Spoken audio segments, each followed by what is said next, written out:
Chapter 4:16. Let's go out for a walk. Hearing Noah say something like that, Lebby was completely stunned. What does that mean? Is it an invitation for a date? That. Lebby asked carefully. Noah, what do you mean by, go out for a walk? Can you be more specific? More specific. Noah found it strange. It means what it means. How much more specific do you need me to be? Ah. Lebby laughed dryly and shook her head. Then you should go look for Mila or Lisanna. I'm not suitable. Why not? Noah's interest was piqued when he saw Lebby's strange reaction. I think Lebby is pretty good. Pretty good. Lebby raised her voice a little. Is it really a date? But doesn't Noah already have Mila? Furthermore, Noah seemed to be in an ambiguous relationship with Lisanna, didn't he? What was the meaning of inviting him now? Is it really like what Jet and Troy said? Is Noah a womanizer who likes every girl he sees? Thinking of this, Lebby shook her head fiercely and denied her guess. After all, Lebby had grown up with Noah in the guild, and she had always seen Noah's performance since he was a child. If Noah was really a womanizer, he wouldn't have been so well behaved after so many years. With Noah's strength, good looks, and good character, if Noah really had the heart, he would have gathered a lot of girls around him. However, Noah had not returned to the guild for 6 years. It was very likely that he had changed in the past 6 years. What should I do? Unable to make up her mind, Levi began to feel conflicted. On the other hand, the corner of Noah's mouth twitched as he watched Lebby fall into silence. She shook her head, suddenly came to a realization, had an uncertain expression, and was inexplicably conflicted. What was the saying again? A woman's heart was like a needle at the bottom of the ocean. Why did Lebby become like this all of a sudden? Noah really couldn't figure out the reason. How is it? Noah asked helplessly. Do you agree or not? Can you give me a definite answer? Wait. Lebby said in a panic. Let me think about it. Noah rolled his eyes. Consider. Looking at how conflicted you are, I'm afraid you won't be able to come up with a solution even by nightfall, right? Moreover, Noah had specifically brought it up when Jet and Troy were not around. When Jet and Troy returned, things would probably become even more troublesome. Noah grabbed Lebby's hand and pulled her up from her seat. She was caught off guard by Noah's action. Since you can't come up with an answer, I'll decide for you. Let's go. Wait. Perhaps it was because she was delusional, but when Noah grabbed her hand, Lebby panicked and stuttered. At least let me bring my book. We're going shopping, not for an exam. Why are we bringing books? Noah pulled Lebby's hand and walked out of the guild. Let's go. Slow down. Just like that, Noah and Lebby left the guild amidst their banter. Noah didn't notice. Inside the guild, Julian, who was surrounded by a group of male magic shooters, glanced at Noah's back as he walked out of the guild. There was less fear in his eyes, and more gratitude and curiosity, a jewelry store. After exiting the guild, Leia was stunned when she heard Noah's destination. She then looked at Noah with a doubtful expression. Why are we going to a jewelry store? What can I do there? Noah rubbed his nose and changed the subject. Of course it's to buy something, isn't it? Do you want to buy jewelry? Realization dawned on Levi's face. You want to give it to Mila or Lisanna, right? Well, that's more or less it, Noah said half-heartedly. It's just that it's been 2 years since I left Magnolia. Back then, I trained outside for 4 years, and I didn't stay long after I came back. It's been 6 years since I last visited Magnolia. I don't even know where to find a good shop. So that's why you asked me to show you the way. Lebby finally understood. She didn't know if she was relieved or disappointed as she let out a sigh of relief. Then why didn't you say so earlier? Is that so? Noah looked at her with a half-smile. It seems like someone didn't give me time to explain and fell into some delusional delusion. Lebby blushed and glared at Noah. I'm not delusional. Yes, yes, yes. Noah waved his hand casually as if he didn't hear what Lebby said at all. This made Lebby grit her teeth. Don't look at me like that. Seeing Lebby's hateful expression, Noah stretched out his hand and patted her little head. In return, I'll buy you a book as a gift later. Really? Lebby couldn't care less about Noah patting her head affectionately. She was delighted, but soon seemed to have thought of something and changed the topic. But I remember that you haven't had a job since you came back. You don't have any money on you, right? How are you going to buy jewelry and books? Well. Noah smiled mysteriously. I have my own plans. Thus, under Lebby's lead, Noah arrived at the most famous jewelry store in Magnolia. You want a custom-made diamond ring? The shopkeeper, who looked very upscale and was wearing branded clothes, said to Noah with a very businesslike smile. Of course. It'll only take about half an hour to complete it. Half an hour. Noah couldn't help being surprised. Can it be completed so quickly? Of course. The shop owner recommended in a warm tone.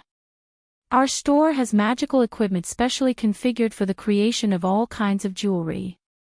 No matter what kind of jewelry it is, it'll be completed in less than an hour. It'll definitely satisfy you. Hearing this, Noah was relieved. Yes, this world was different from other worlds.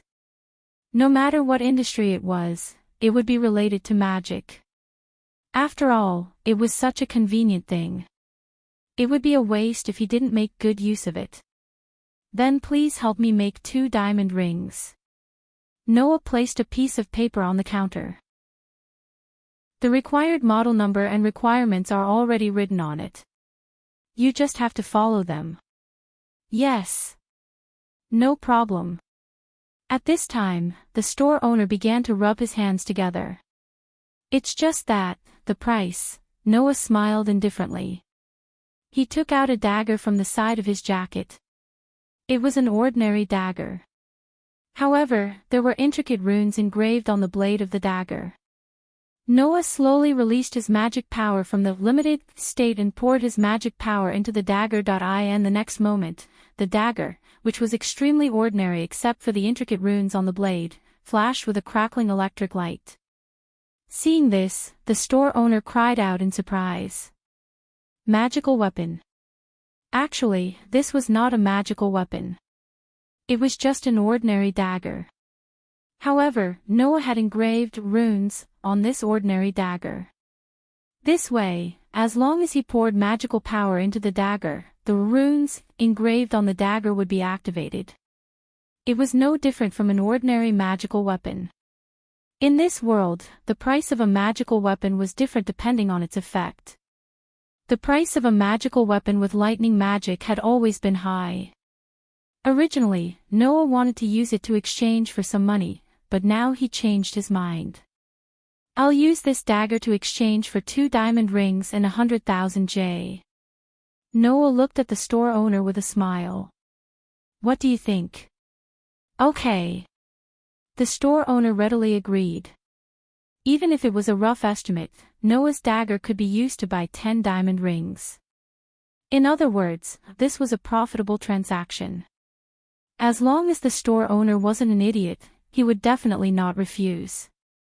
Seeing the store owner's incomparable enthusiasm, Noah sighed and couldn't help but smile. Chapter 4:17. Phew. When the shop owner entered the inner shop to start making rings, Noah heaved a sigh of relief and walked to Lebby, who was reading a new book with great interest at the side. I thought I would have to put in a little effort to persuade him. I didn't think it would be so easy. Although the price of a lightning magic weapon was not cheap, Noah was still here to buy something. Generally speaking, in this kind of formal shop, bartering was basically not allowed. At least, Noah had rarely heard of any shop in the other 3 worlds that supported bartering. Normally, one would have to buy it with cash. Therefore, even if the dagger had the same effect as a normal magic weapon after engraving Dreamy on it, Noah still thought that he would have to put in a lot of effort to persuade him. It was even possible that he would have to sell the dagger before he could buy the ring. In the end, unexpectedly, it was not difficult at all. The most important thing in this world is magic. Therefore, the status of a magic weapon is very high. Lebby did not even lift her head from the book in her hand as she responded to Noah's words as if she was talking to herself. Moreover, the price of your dagger is definitely not low. That shop owner would not reject such a good deal. At this point, Lebby more or less felt a little regretful. Speaking of which, I didn't think that a weapon engraved with Dreamy would have the same value as a magic weapon. It would be great if I could use Dreamy magic. For Noah, engraving Dreamy was not a difficult thing to do. Moreover, it was not some high-level Dreamy that was difficult to engrave. Therefore, Lebby could imagine that if Noah specialized in engraving Dreamy on weapons, he could transform all the normal weapons into magic weapons and sell them one by one. Then, even if he did not work in the guild, he could still become rich and would not have to worry about money. Noah was also inspired by the Dreamy's magic defense system when he was rebuilding the guild. Only then did he think of using this method to earn money. He did not think that it would be so successful. However, in this world, or rather in every world, Noah was the only one who could use this method to earn money. After all, only Noah could pass through the barrier between worlds. Under the guidance of the world, even if he crossed worlds, he could still be in contact with the magic base plate of the Knight of the Magi and continue to use magic. If it was someone else, then there would be no way. This was also the magical effect of the sacred words passed down from Northern Europe. Just like in this world, Lebby's word-type magic couldn't achieve the same effect. If I knew that you had this ability, I would have bought 2 more books just now. Lebby looked at Noah angrily. It's rare that a new book shop. The bookstore won't run away. Are you afraid that you won't be able to buy it in the future? Noah glanced at the bulging bag beside Lebby speechlessly. Also, in the end, didn't you buy those new books? I paid for them with my own money. Lebby sighed. Geez, I have to be more careful this month, or else I won't be able to pay for the accommodation at the end of the month. Hearing this, Noah did not know whether to laugh or cry. Just as he was about to say something, he suddenly saw an alley from the corner of his eye, causing him to frown. He saw that in an alley opposite the shop, several guys who looked like gangsters were surrounding a child, and their faces were full of hostility.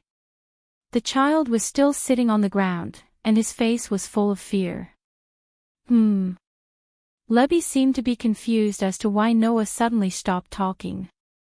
She raised her head and looked at Noah. What's wrong? Nothing. Noah casually replied and turned around. As he walked outside, he waved at Lebby.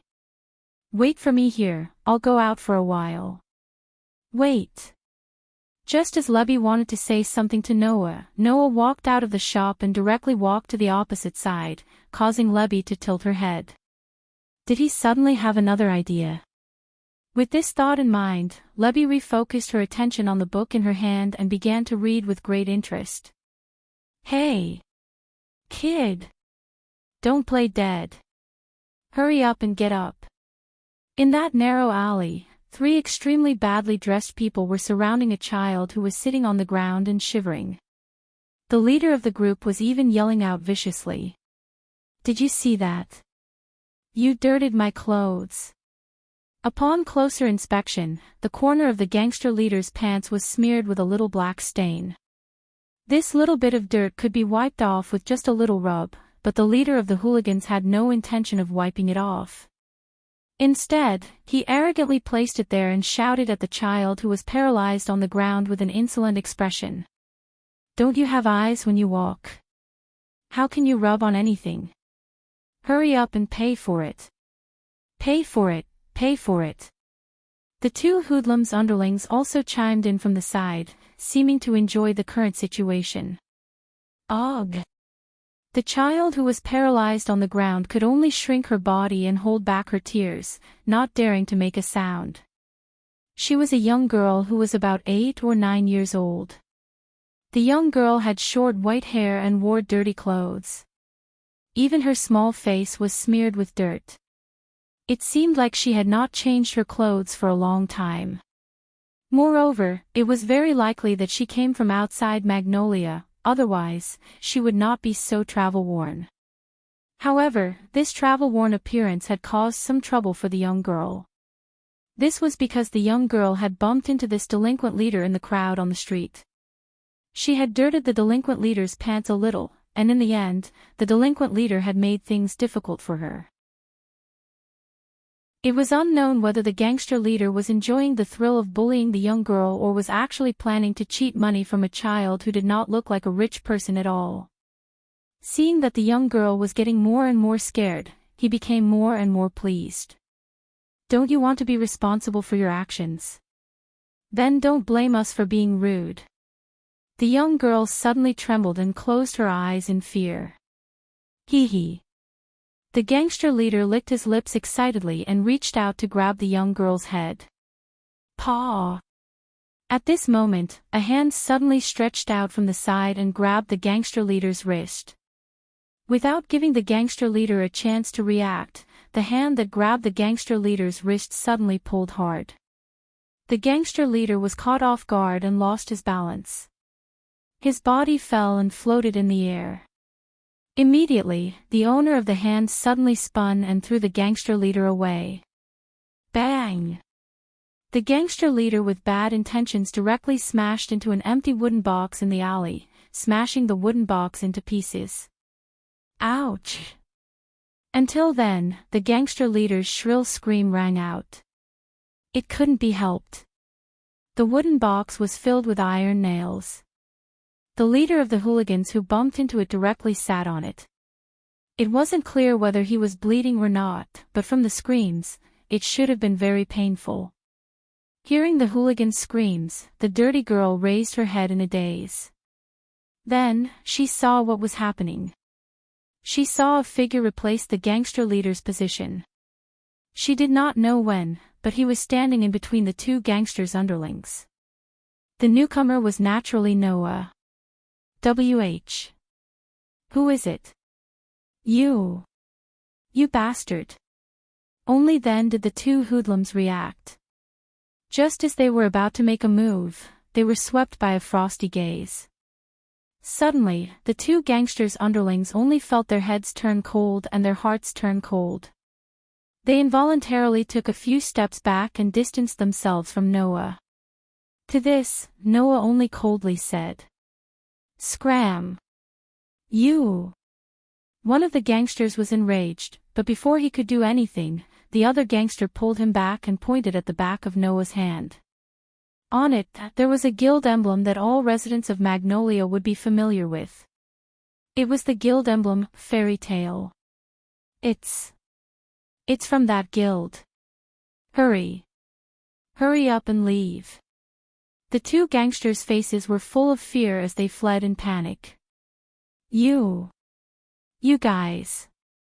The leader of the hooligans who sat in the iron-nailed wooden box was so angry that he wanted to yell. However, when he saw the emblem on the back of Noah's hand, he immediately covered his buttocks and ran away while screaming inaudibly. Chapter 4:18. After a series of rolling and crawling, the three hoodlums all ran away in a sorry state. Not long after, they disappeared from Noah's sight. After the three hoodlums disappeared from his sight, Noah turned around and looked at the dirty white-haired little girl. When her eyes met with Noah's, the little girl couldn't help but jump in fright. She quickly shrank her body and spoke in a trembling voice. Thank Thank you, sir. From the beginning, the little girl used honorifics that normal children would never use. It was not polite behavior, but a certain emotion in the little girl's heart that caused trouble. Inferiority. He didn't know what kind of life she had in the past, but there seemed to be a very strong sense of inferiority in the little girl's heart, causing the little girl to constantly place her status below everyone else. Thus, the so-called Sir title was born. Although there was no proof, Noah inexplicably understood this point. At that moment, Noah couldn't help but slightly crouch down, and even kneel on one knee on the ground. He took out the handkerchief that Mira would secretly stuff into his pocket every day. He stretched out his empty hand, lifted the little girl's little face, and gently wiped it. When Noah stretched out his hand, the little girl still had a frightened look on her face. But when Noah used extremely gentle movements to help the little girl wipe her face, the fear in the little girl's heart magically disappeared. This was not strange. In the world of the Black Bullet, Noah often took care of the children of the cursed child, like a nanny. Thus, Noah had already mastered how to eliminate the nervousness, timidity, and fear in a child's heart. This gentle wiping action was one of them. After wiping the little girl's dirty little face clean, Noah was surprised to find that the little girl in front of him was quite cute. Moreover, the little girl's hair was white and did not go past her shoulders. Her appearance was at least 95% similar to Lisanna's when she was young. If Lisanna saw this little girl, she would definitely be very surprised, right? Not knowing the surprise in Noah's heart, the little girl nervously opened her mouth. Thank you, sir. It was the same sentence, but instead of fear, it sounded more nervous. This caused Noah to recover from his shock. He smiled slightly and stuffed the handkerchief into the young girl's hand. What's your name? Me. The young girl glanced at Noah hesitantly. After a while, she responded with a mosquito's voice. My name is Shwenai. Noah couldn't help but smile. He gently rubbed the snow-white hair of the girl named Shwenai. This name suits you. Thank you for your exaggeration, my lord. Shwenai lowered his head. That was because Shwenai didn't dare to look straight at Noah, and also because Shwenai didn't want Noah to see her reveal a comfortable expression when she was rubbing his head. Perhaps it was because Noah's methods of dispelling the negative emotions in children's hearts were truly exceptional. Shwenai secretly glanced at Noah. After a while, she gathered her courage and asked this question. Why are those bad guys so afraid of Lord? Hearing this, Noah was stunned. Why do you ask this question? Shwenai wants to learn. The white-haired girl said with an innocent and pure expression. If that's the case, no one will bully Shwenai in the future. This sentence caused the smile on Noah's face to disappear bit by bit. He fixed his gaze on Shwenai's tender and timid little face. He sighed and smiled. They're afraid of me because I'm a sorcerer. Sorcerer? Shwenai tilted her head. Lord, are you a sorcerer? That's right. Noah suddenly smiled. Moreover, you're a sorcerer from the strongest guild in the Fiori Kingdom. The strongest guild. Sorcerer. Shwenai murmured as if she was sleep-talking. She couldn't help but let out a longing voice. If Shwenai can also become a sorcerer, that would be great. Why not? Noah raised an eyebrow. As long as Shwenai wants to, she can definitely become a great sorcerer. Hearing Noah's words, Shwenai's eyes couldn't help but brighten. She looked at Noah with a face full of hope. Really? Shwenai can also learn magic. Can she become a sorcerer? Shwenai, you have to remember one thing. Noah looked straight at Shwenai's sparkling eyes. The possibilities of a person are limitless. It's the same for magic. That is everyone's heart. Heart.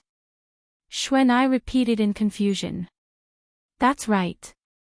Magic is the human heart. As long as one knows how to persevere, then no matter who it is, they can learn magic. Noah used his hand to gently caress Xuanai's little face. His action was exceptionally gentle, as if it could calm one's heart, making Xuanai feel a sense of peace and attachment. As long as Xuanai firmly believes that you can become a great sorcerer, then your heart will definitely respond to you and bestow you magic. Really? Unknowingly, Xuanai had long forgotten her vigilance and fear toward strangers. She was subconsciously attracted by Noah's words. She slightly approached Noah, stretched out her hand, and grabbed Noah's clothes. She spoke with a face full of expectation.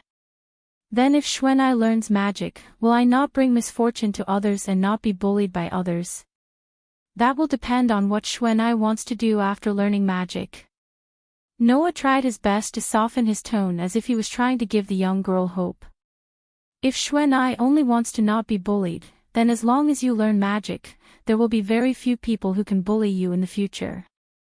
But if Xuanai wants to become a great sorcerer, not only does she not want to be bullied, but she also wants to help those who are bullied. That will require more effort. Help others.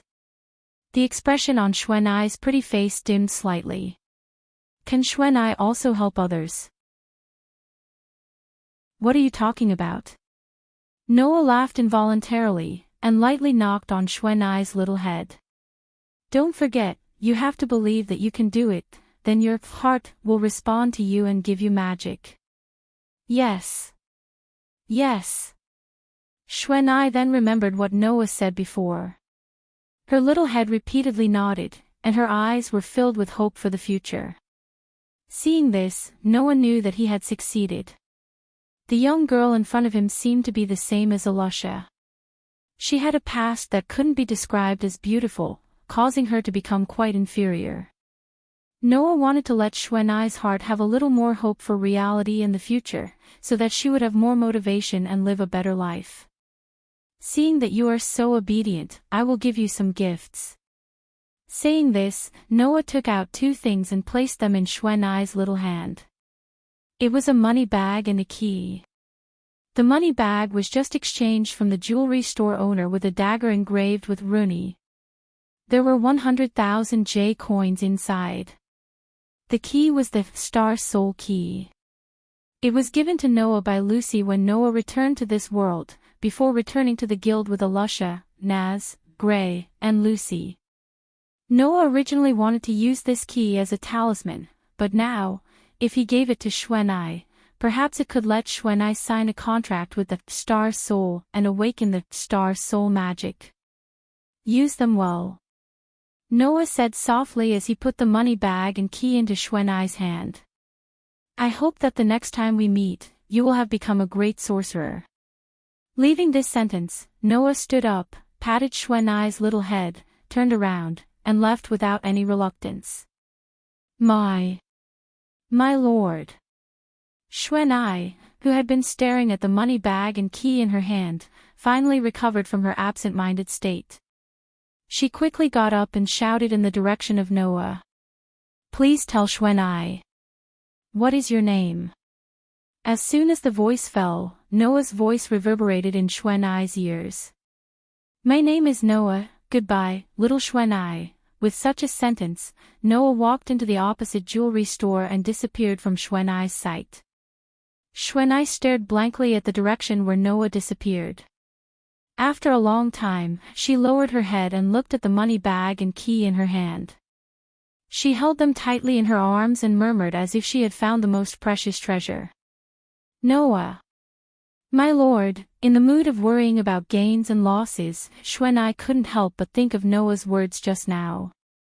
The sorcerer of the strongest guild, tightly holding the money bag and key, Xuanai showed an unprecedented determined expression. In the future, I will also join the strongest guild and become the sorcerer of the strongest guild. Chapter 4:19. When Noah returned to the jewelry store, the shop owner, who had been forging rings in the inner shop, had already appeared. Levi had put away her book and seemed to be discussing something with the owner. She only heaved a sigh of relief when Noah returned. Great, I thought you wouldn't come back. You're exaggerating, aren't you? Noah rolled his eyes at Layla. Immediately, he shifted his gaze and looked at the shop owner, who was full of smiles as he inquired. Is it done? Yes, sorry to keep you waiting. The owner handed 2 decorated boxes to Noah. Please take a look and see if it meets your requirements. Noah and Levi shifted their attention to the 2 boxes, and their eyes lit up at the same time. The lid of the box was open. Therefore, Noah and Levi could clearly see the contents of the 2 boxes. They were 2 extremely exquisite rings in all aspects. Both rings were of a pure silver-white color. The ring was slender, and at first glance, it was obvious that it was a more feminine design. The ring was inlaid with a diamond that was neither too big nor too small. Under the sunlight, it shone with a dazzling arc like a pearl, but it was even more dazzling and attractive than a pearl. These 2 rings were incomparable to those priceless and unique treasures, but in terms of craftsmanship, appearance, cost, and exquisiteness, they were the best of the best. She believed that even the wedding rings of some rich couples were probably at this level. Of course, the most important thing was that for women who loved beauty by nature, such 2 rings could definitely evoke the longing of any girl.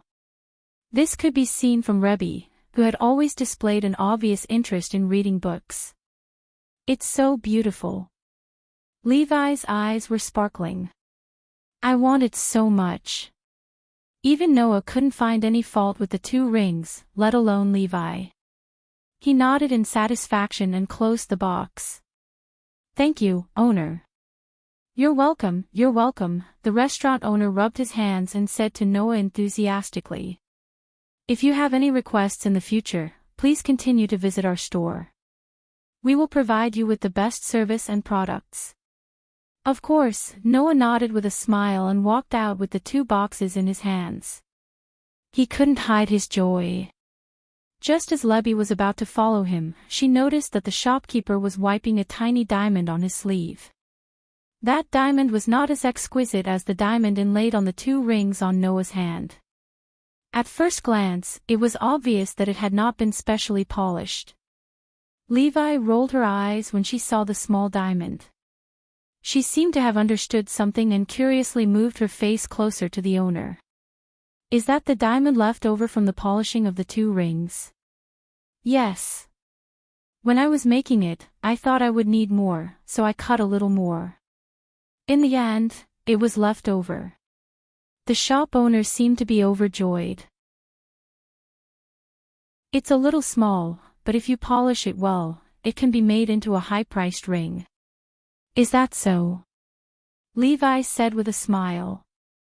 Then, give me this small diamond. The shopkeeper was stunned. He did not expect Lebby to make such a request out of the blue. That's the diamond left over, right? It's also my companion's property. Lebby reminded him out of kindness. If you let him know that you still have such a diamond left after forging the ring and haven't given it to him, then my partner will definitely think that you are cutting corners.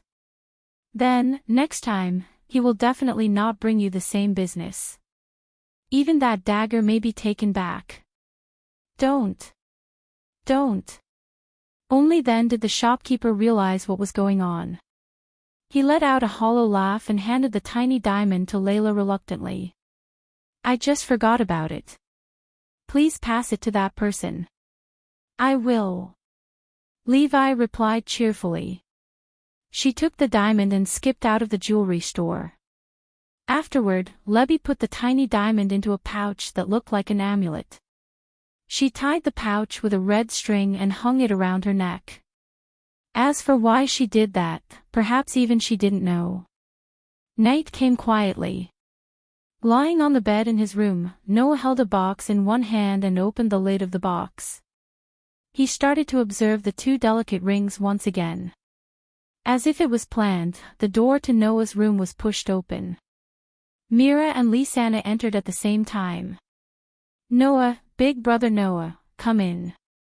In the 2 years that Noah had left Fairy Tale, Mira and Lisanna had helped him clean his room almost every day. They had long regarded Noah's room as their own and wouldn't have any restrictions. With their current relationship with Noah, they didn't need to care about anything when they entered their sweetheart's room. Therefore, with just a simple greeting, the beautiful sisters of the Strauss family entered Noah's room as if they were entering their own room. "It's already dark. Why are you here?" Noah hurriedly got up from his bed and looked at the sky outside the window. He then looked at Mira and Lisanna with a reproachful gaze. "You two are already tired today. Why don't you go home and rest?" Due to the turmoil in the magic world, it wasn't just fairy tale. As long as a guild had the ability to go on a punitive expedition against the Dark Guild and the Order of Magic, they would be in a period of eruption of requests. The emergence of the Dark Guild and the Order of Magic in various parts of the Fiori Kingdom had greatly affected the local residents. They were even a threat and danger. Many residents were in a state of panic and secretly issued requests to various guilds to invite archmages to annihilate the Dark Guild. Mira was a retired S-rank magic shooter from the fairy tale. Although it was not yet necessary to ask her to take action, Mira was the one who handled all kinds of miscellaneous affairs and official affairs in the guild. In order to deal with the requests from all over the kingdom, Mira must have been very busy today. As for Lisanna, she had been tormented by Noah for a few hours during the day. She hadn't even rested for a while before going down to help Mira with various tasks. She must be very tired now. We were just about to go back. Myra's smile was still as gentle as ever. But before we go back, we wanted to say hello to you. Hearing this, Noah couldn't help but laugh. In the guild, Noah, Mira, and Lisanna could see each other almost every day. However, the two of them seemed to have made up their minds to come to Noah's room every morning when they came to the guild and when they left at night. Even Noah couldn't do anything about it. Of course, Noah wouldn't object to being together with Mira and Lisanna. At this moment, Lisanna noticed the 2 diamond rings in Noah's hands. Her eyes immediately lit up and she reached out to tug at Noah's clothes. "Hey, big brother Noah, what's this?" After hearing what Lisanna said, no matter how natural Mira was, it was impossible for her not to notice it. When she saw the 2 exquisitely crafted diamond rings, her expression immediately brightened. This made Noah sigh. As expected, women are unable to withstand the test of the charm of a diamond. With this thought in mind, Noah rolled his eyes and replied with a spurious smile. "Of course, this is for when I propose to my future bride." Propose? Mira and Lisanna glanced at each other. Their eyes were nailed to the 2 rings, and they couldn't take their eyes off them. If the 2 girls had only seen the rings as something they liked before, then now they were looking at the most precious treasures of their lives. Even their eyes were shining. Seeing this, Noah mischievously closed the lid and said, "You have to keep them safe." "I have to keep them safe and take them out when I need to propose in the future." "No." At this moment, whether it was the gentle Mira or the cute Lisanna, both of them cried out in alarm and pounced on Noah without caring about their image. In an instant, the 2 girls were in a mess on the bed, fighting for the 2 small boxes with all their might. It lasted until the middle of the night before the persistent Mira and Lisanna won. Chapter 420. Fiancé. The next day, in the hall on the first floor of Fairy Tale, all the magic shooters of Fairy Tale were stunned when they saw Mira and Lisanna hugging Noah's arm tightly.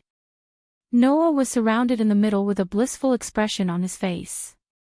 This was because Mira and Lisanna had ignored Noah's dissuasion and hugged Noah's arm tightly while informing the entire guild of this shocking news. This caused an uproar in the hall and then a sudden silence in the next moment. Fiancé. Naz, Gray, Hubby, and the others were all dumbfounded. Fiancé. 2. Lucy and Levi opened their mouths wide in shock and couldn't react at all. Mira and Lisanna. Alusha's eyes widened and her mouth formed an O shape. She pointed at Noah, Mira, and Lisanna with trembling hands. In other words, you're going to get married. No, we don't plan to get married so soon, Noah quickly said. He couldn't help it as the atmosphere was too awkward for him. It's just that we plan to get engaged first and get married later. Get married, get married. Alusha muttered absent-mindedly. After a while, she seemed to have thought of something and smoke suddenly appeared in her head. Even her fingers were fidgeting. I'm not mentally prepared yet. No, they're going to get married, not you. All of the magic shooters in Fairy Tale complained in unison. At this time, the one who felt the most incredulous was Makarov. At this time, the wine glass in Makarov's hand fell to the ground. He staggered in front of Noah, Mira, and Lisanna and asked with an extremely ugly expression that looked like he was crying and laughing at the same time. Getting married? Noah. My grandson. Marrying Mira and Lisanna. Yes. The smile on Myra's beautiful face was still gentle, but it was much brighter than before. She even raised her hand with the diamond ring and showed it to everyone. Yesterday, Noah proposed to us, and the answer we gave was okay. Levi exclaimed in surprise. So that ring is for a marriage proposal. Grandpa. Noah's gaze met Makarov's. The awkwardness in his heart had long disappeared, and only warmth filled his heart. I'm really going to get married and have a family. Have a family. Have a family. Makarov lowered his head and shoulders trembled. After a while, he suddenly burst into tears. Guild leader. All the magic shooters in the guild were shocked. Grandpa's face. My grandson is finally going to start a family.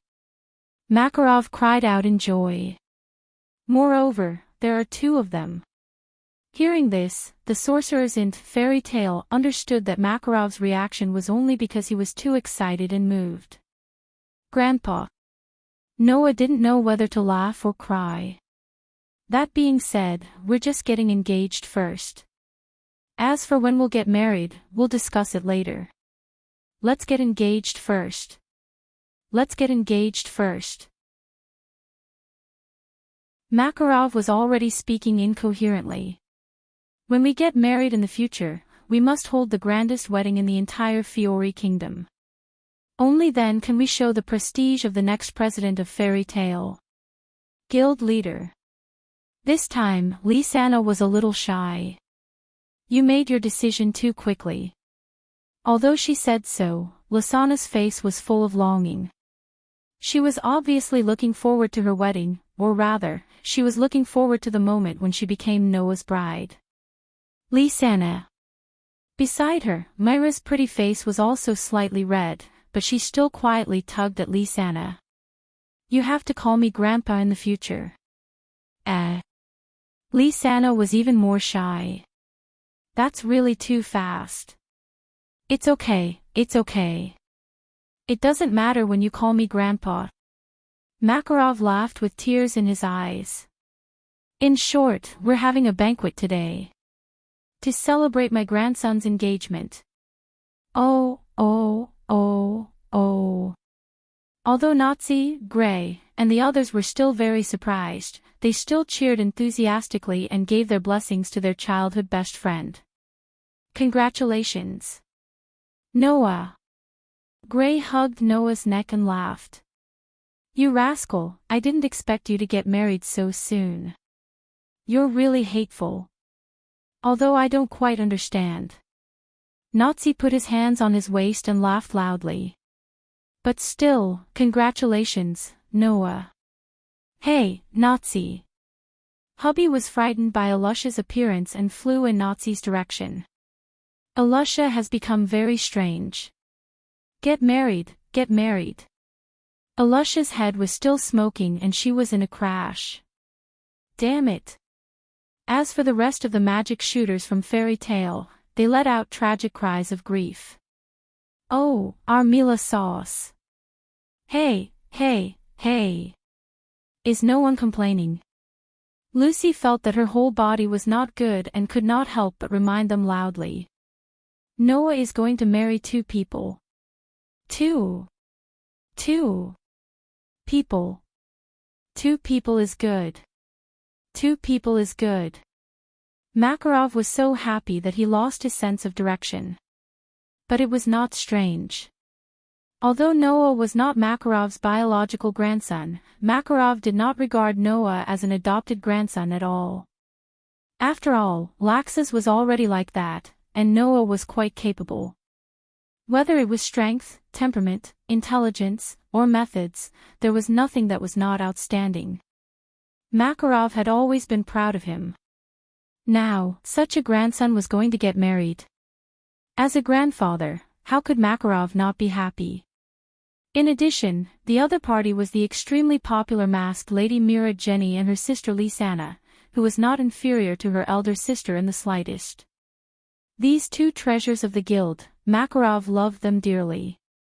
If it wasn't for the fact that the other party was Noah, perhaps the first one to stand up and object would be Makarov.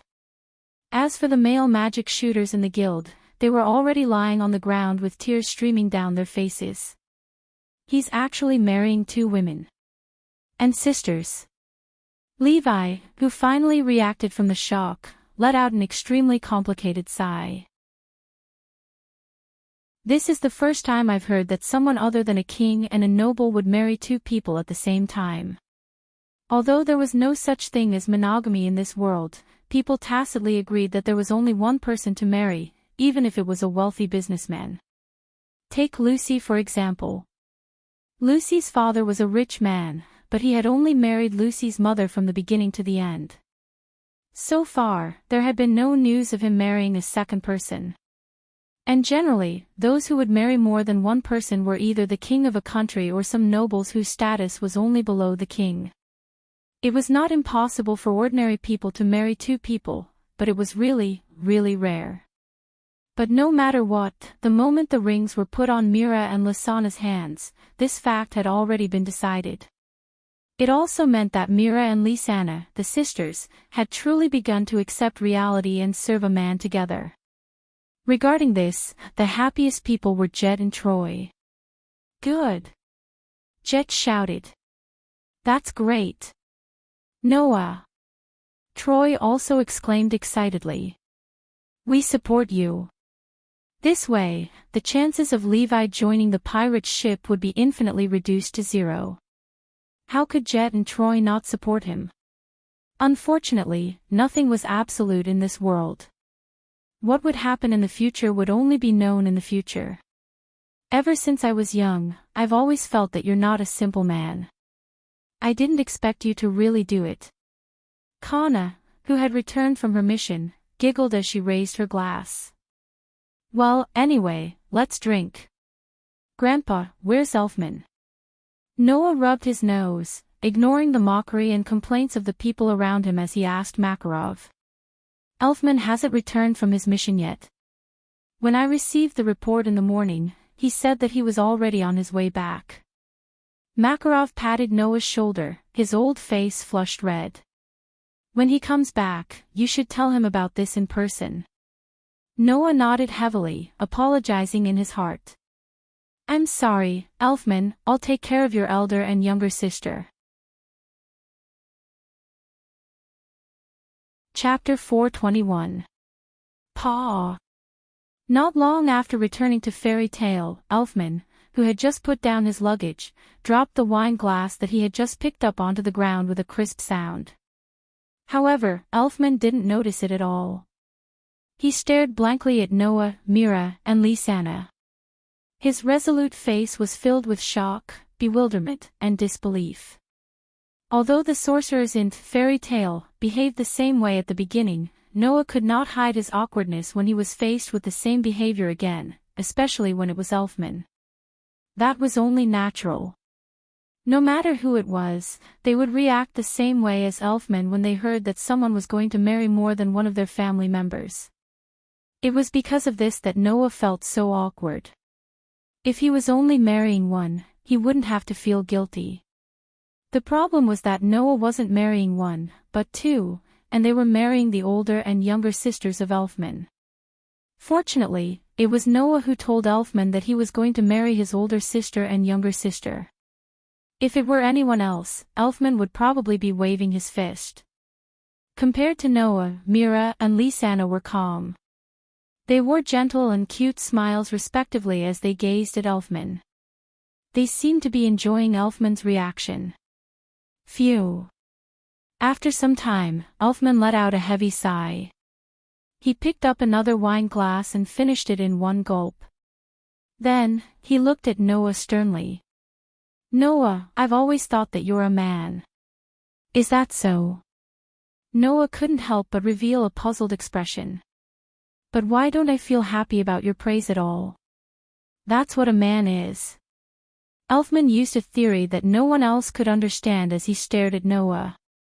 That's why, as a man, Noah, teasing another man is absolutely unforgivable. Upon hearing that, Mira and Lisanna couldn't help but giggle. Only Noah let out an understanding sigh. It was understandable that Elfman couldn't believe it, wasn't it? Elfman, Mira said softly as if she was trying to console her younger brother. You can't doubt the words of others. It's very rude. Big brother Elfman, it's all true, Lisanna teased. Big sister Mira and I are going to become Noah's brides. You can't object even if you want to. That's what a real man is. Elfman's tanned face was covered in sweat as he said this. That's right. A man has to be able to accept everything. A man has to be able to marry two wives. A man has to marry the same man. That's what a man is. Seeing that Elfman had fallen into a state of incoherence, Noah didn't even have the mood to complain about the strange things that Elfman said. I know that this is too sudden, but Elfman, I'm not joking. Noah could only meet Elfman's gaze head-on. Although I haven't decided when, I will definitely take your sisters away from you forever. That's a fact. Saying that he would take Elfman's sisters away from him forever was more or less an exaggeration, but it wasn't entirely false. Although he had thought of all sorts of possibilities, Noah only wanted to use this to express his determination. That was because Noah knew how important each other's existence was to Mira, Elfman, and Lisanna. Ever since they were young, the three of them had relied on each other for survival. In the lives of these three siblings, their father and mother, who had long ceased to exist in their lives, were not even as important as each other. The three of them used to live in the same village, but because Mira had awakened the demon's magic, she was chased out of the village. Later on, in order to survive, they ran to all corners of the Fiori kingdom and even joined Fairy Tale. The three of them had never left each other's side. Therefore, to Elfman, his elder sister and younger sister were definitely the most important thing in his life, without exception. To Mira and Lisanna, Elfman's status as a family member was also the most important. He was even on par with the person they loved the most, which was Noah. Therefore, since Noah had decided to get engaged to Mira and Lisanna first and would definitely marry them in the future, he didn't want to face Elfman with a perfunctory attitude.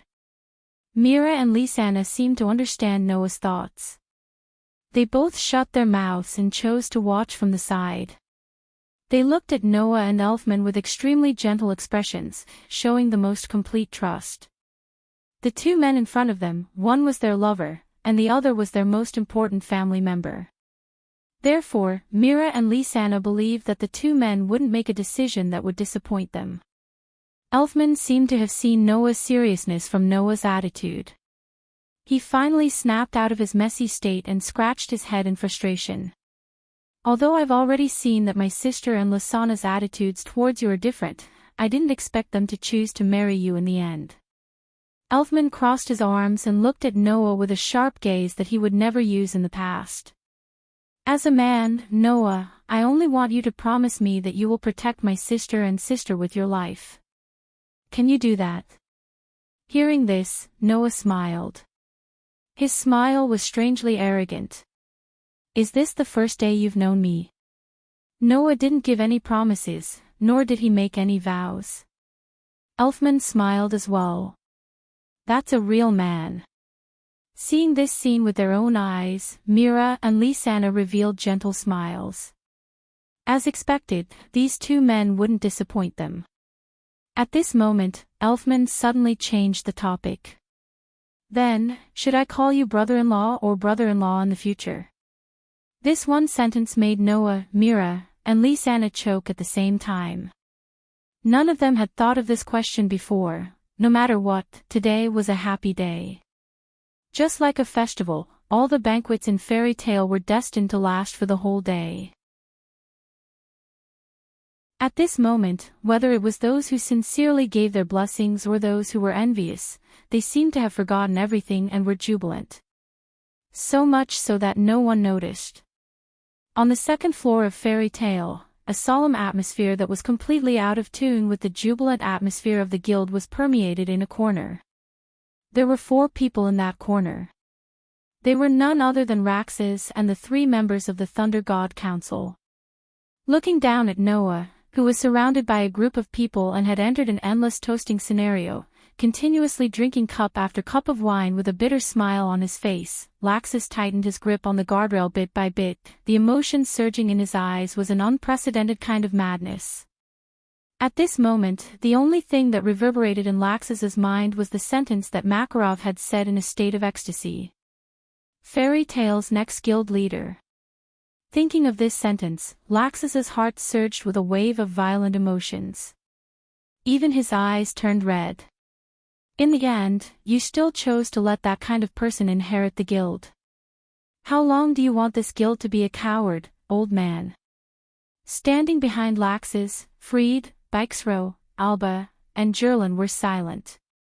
This was because they knew what this news meant to Raxus. Letting that kind of person who pays attention to trash become the guild leader, what's the point of this guild? Laxus was in a state of madness. This guild doesn't need weaklings. Since you don't understand, let me tell you. Chapter 422.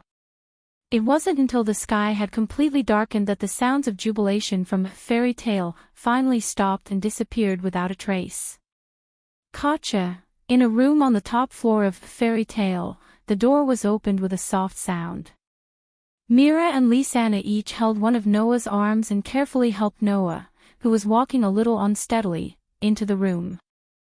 They gently put Noah on the bed before letting out a sigh of relief. Big brother Noah, you can't do this. Lisanna looked at Noah, who was lying on the bed with his originally dark and deep eyes filled with haziness. He even reached out his hand to cover his head.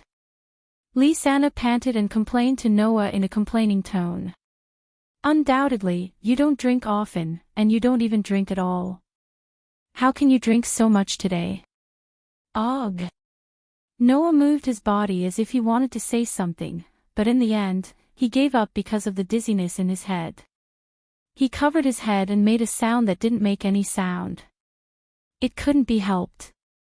Noah really drank too much today. Almost from the start of Makarov's banquet in the morning, Noah had been toasted by his companions in Fairy Tale, one by one. Among them, some were sincerely offering their blessings to Noah. People like Naz, Gray, Elfman, and the others, who didn't usually drink, made an exception and drank a little today. It was to offer their blessings to Noah. Naturally, it was inevitable that they would toast to Noah. On the other hand, some of them were purely evil and wanted to make fun of Noah. For example, Kana, Makeo, Wakaba, Jet, Troy, and the others, who were all older members. Just to see Noah make a fool of himself, or just for the fun, or even because a popular girl like Mira was snatched away by Noah, they all toasted Noah, looking like they wouldn't give up until they got Noah drunk. Then, there were people like Lucy, Lebby, and Alusha who followed the surrounding atmosphere in a state of confusion and toasted Noah. As a result, throughout the day, Noah was constantly toasted. He kept drinking. The heavens took pity on him. Before this, Noah didn't drink at all. Today, he was forced to drink so much wine, even more than Kana's wine barrel. If it wasn't for Noah's extraordinary physique, at this moment, he probably wouldn't just feel a little dizzy, causing him to become drunk. Well, Lisanna, you don't have to blame Noah. Noah is so happy. Mira seemed to be worried about Noah. She sat on the edge of the bed and gently patted Noah's chest while wiping Noah's face with a handkerchief.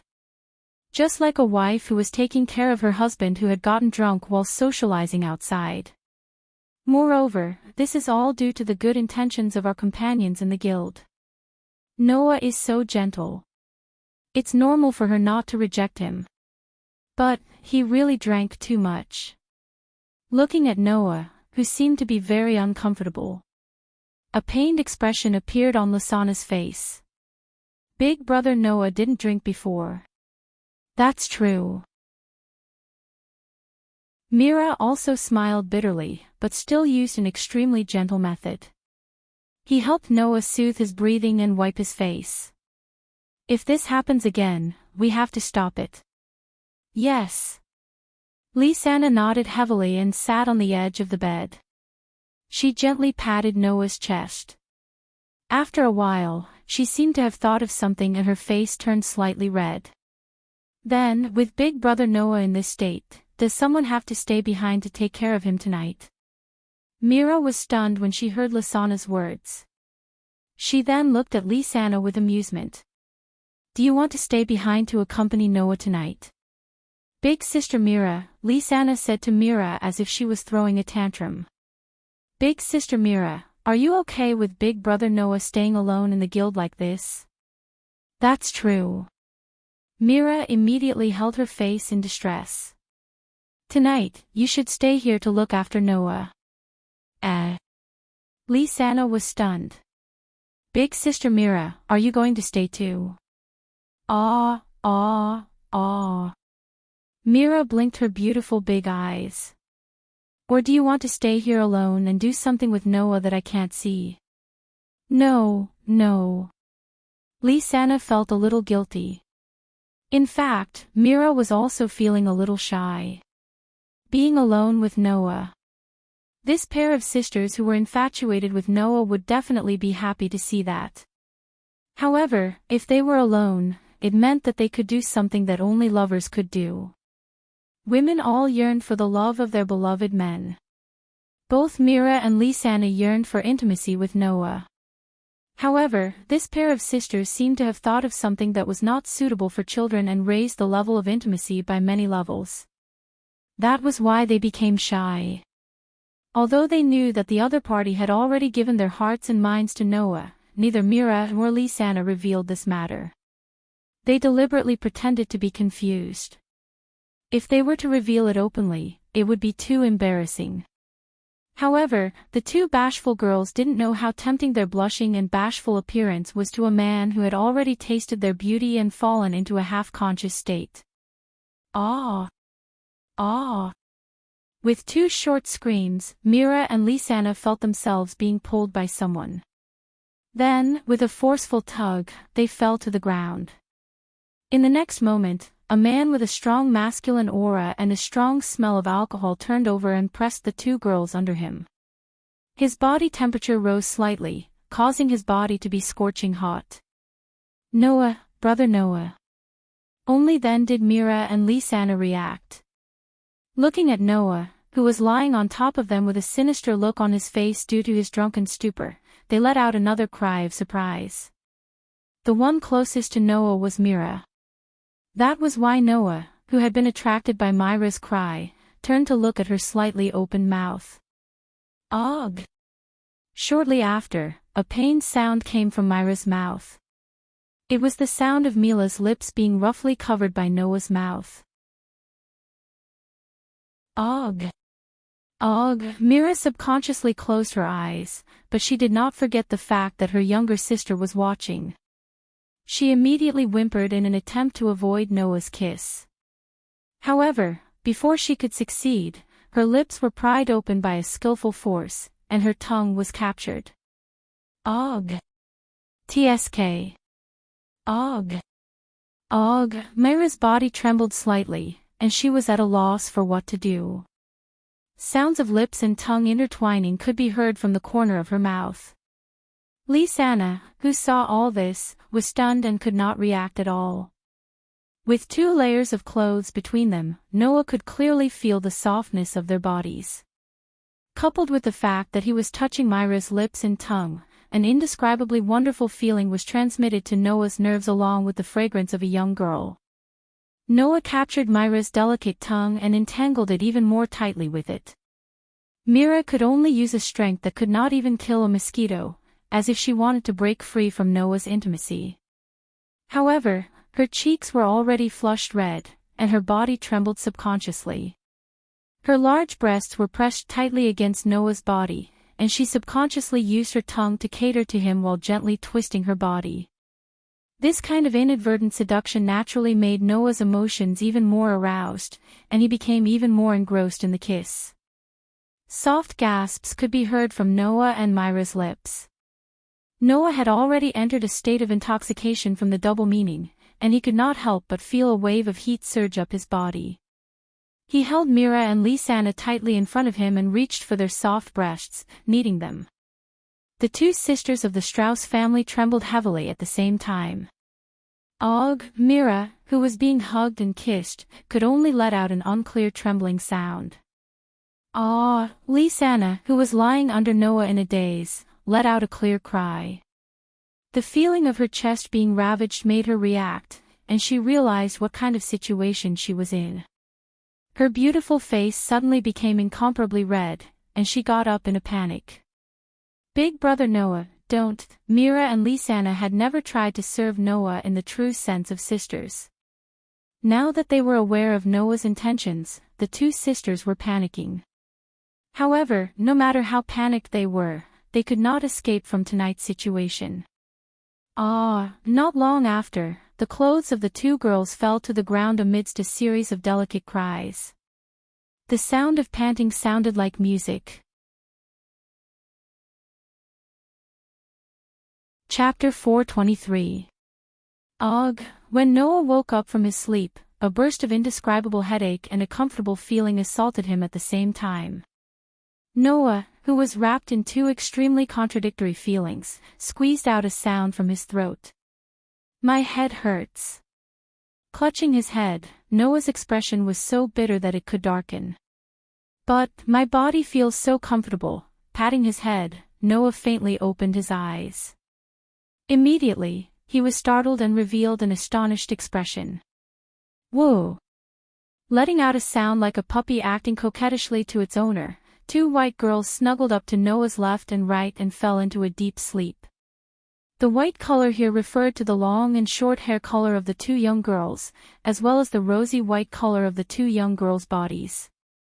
It also referred to the extremely alluring skin color of the 2 young girls' bodies. At this very moment, Myra and Lisanna, the 2 sisters, were lying by Noah's side, tightly snuggling in his embrace. Their heads were pillowed on Noah's chest, and their beautiful faces carried an intoxicating blush as they slept peacefully. Because of this, the 2 girls' huge softness, which ordinary women couldn't compare to, were tightly pressed against Noah's chest under the blanket, giving Noah a feeling of softness that other things couldn't compare to. The reason why Noah felt so comfortable was all because of this. Being tightly surrounded by 2 delicate bodies that could make all men drool, no matter who it was, they would feel very comfortable. These 2 white girls. Naturally, they were the sisters of the Strauss family. Looking at Myra's and Lisanna's enviable white skin and seductive little faces, which faintly revealed from the blanket, they slept peacefully. Noah quivered, and all the memories in his mind returned in an instant. Yes. Noah still remembered what happened last night.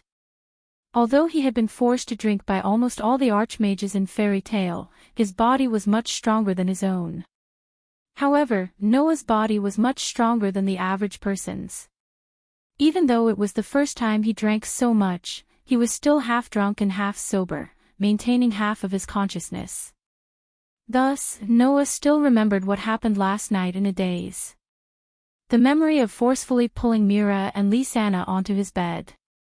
While Mira and Lisanna were extremely bashful, they stripped the two girls of their clothes without giving them any chance to explain. The memory of Mira and Lisanna pressing down on the two sisters, despite their resistance. The memory of hugging these two beautiful girls, listening to their soft moans, and entangling with Mira and Lisanna for an entire night. These memories all returned to Noah's mind. Together with the physical pleasure brought about by last night's entanglement, Noah's heart was shaken. As the saying goes, a gentle home is a hero's grave. Being embraced by the gentleness of these two little demonesses, no matter how firm Noah's heart was, it was unavoidable that it would melt.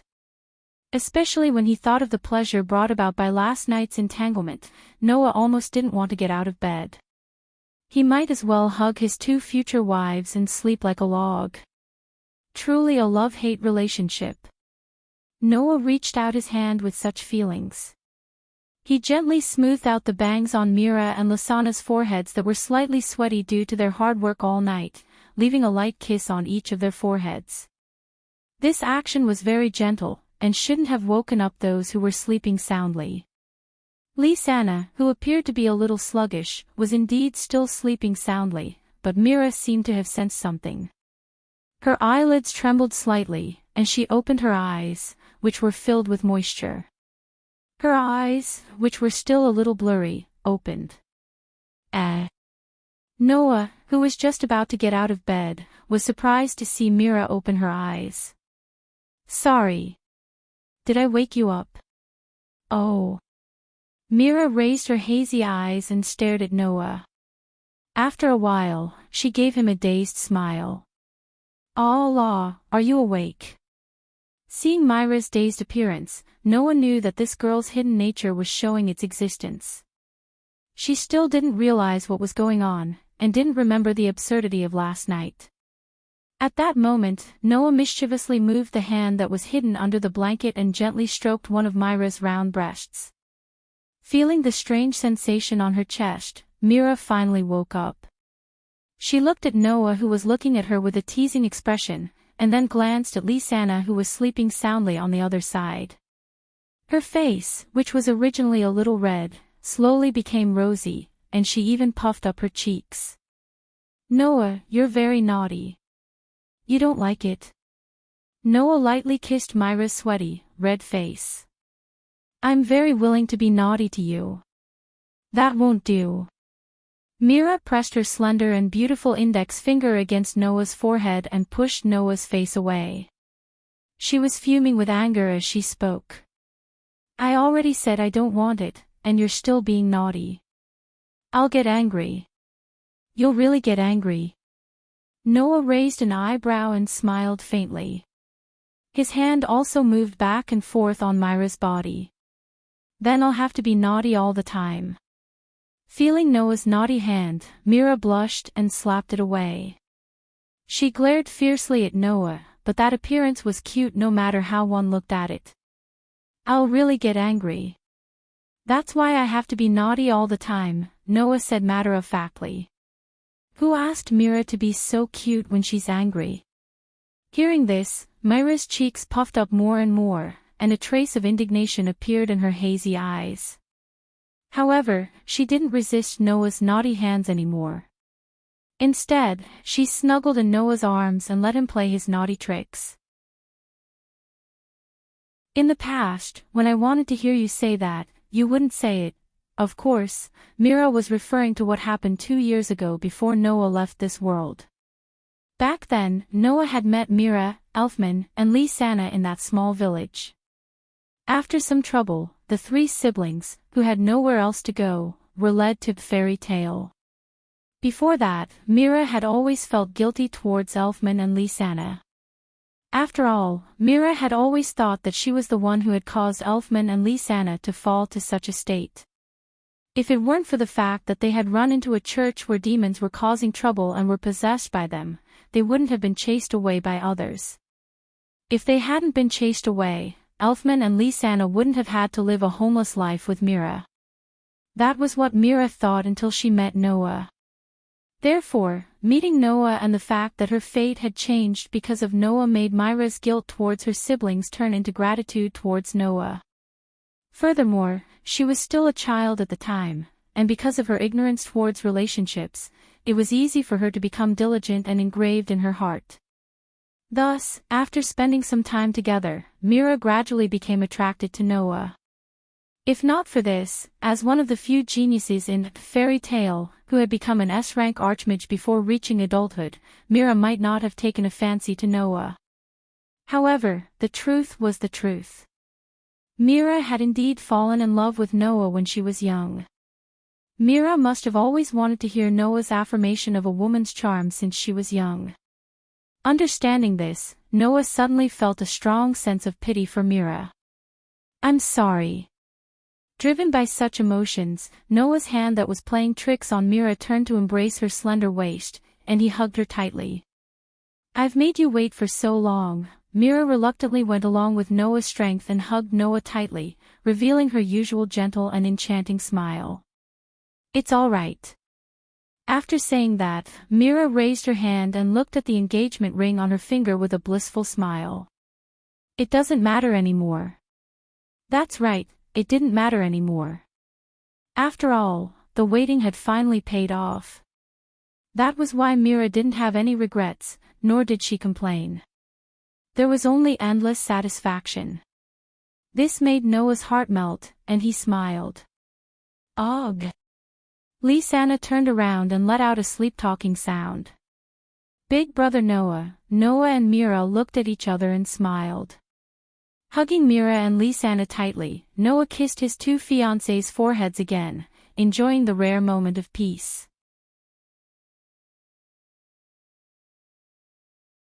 Chapter 424. Why is it so late? It doesn't make sense. Mira-chan and Lysana-chan aren't here. Where did they go? There's never been two people like this before. Are they not here yet? I'm hungry. In the hall on the first floor of Fairy Tale, some of the idlers in the guild were gathered together. However, almost everyone was sighing, whispering, and even brazenly making a ruckus. This was because, until now, the two most famous girls in Fairy Tale had not arrived yet. This was indeed something that had never happened before. In the past, even if something happened, at least one of them would be present. But today, Mira and Lysana were not present, which made many people complain. Mira and Lysana's roles in Fairy Tale were similar to that of waiters.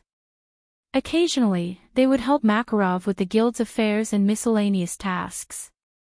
They could be said to be two indispensable members of the guild.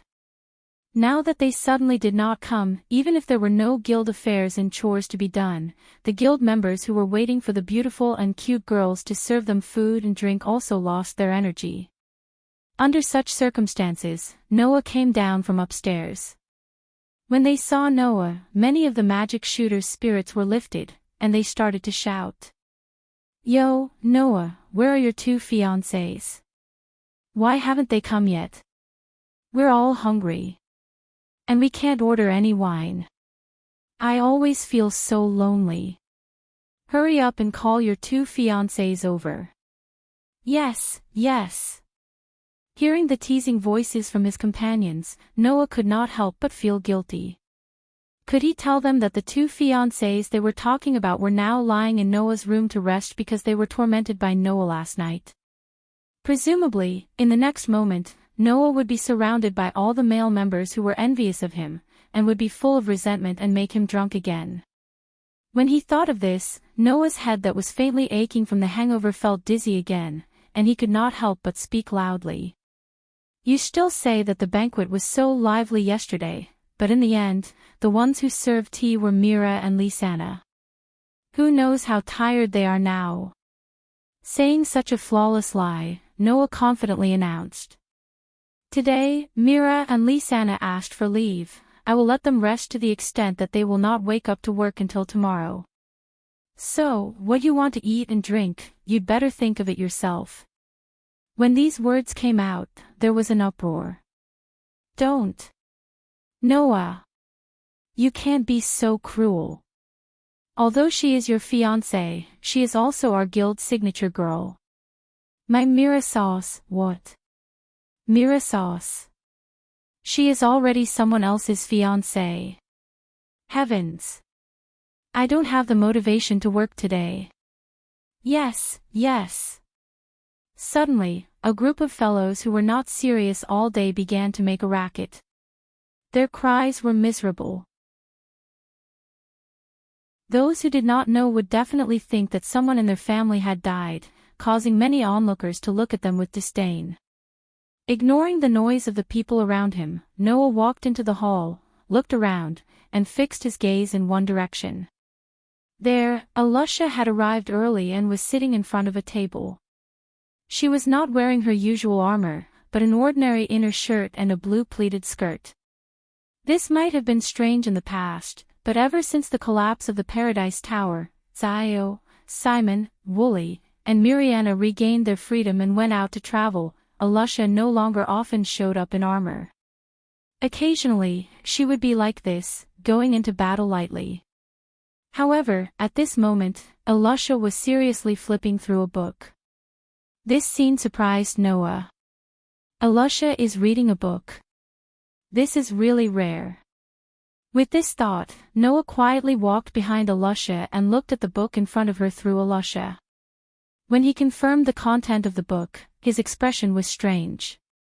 This was because Alusha was not flipping through a book, but a magazine.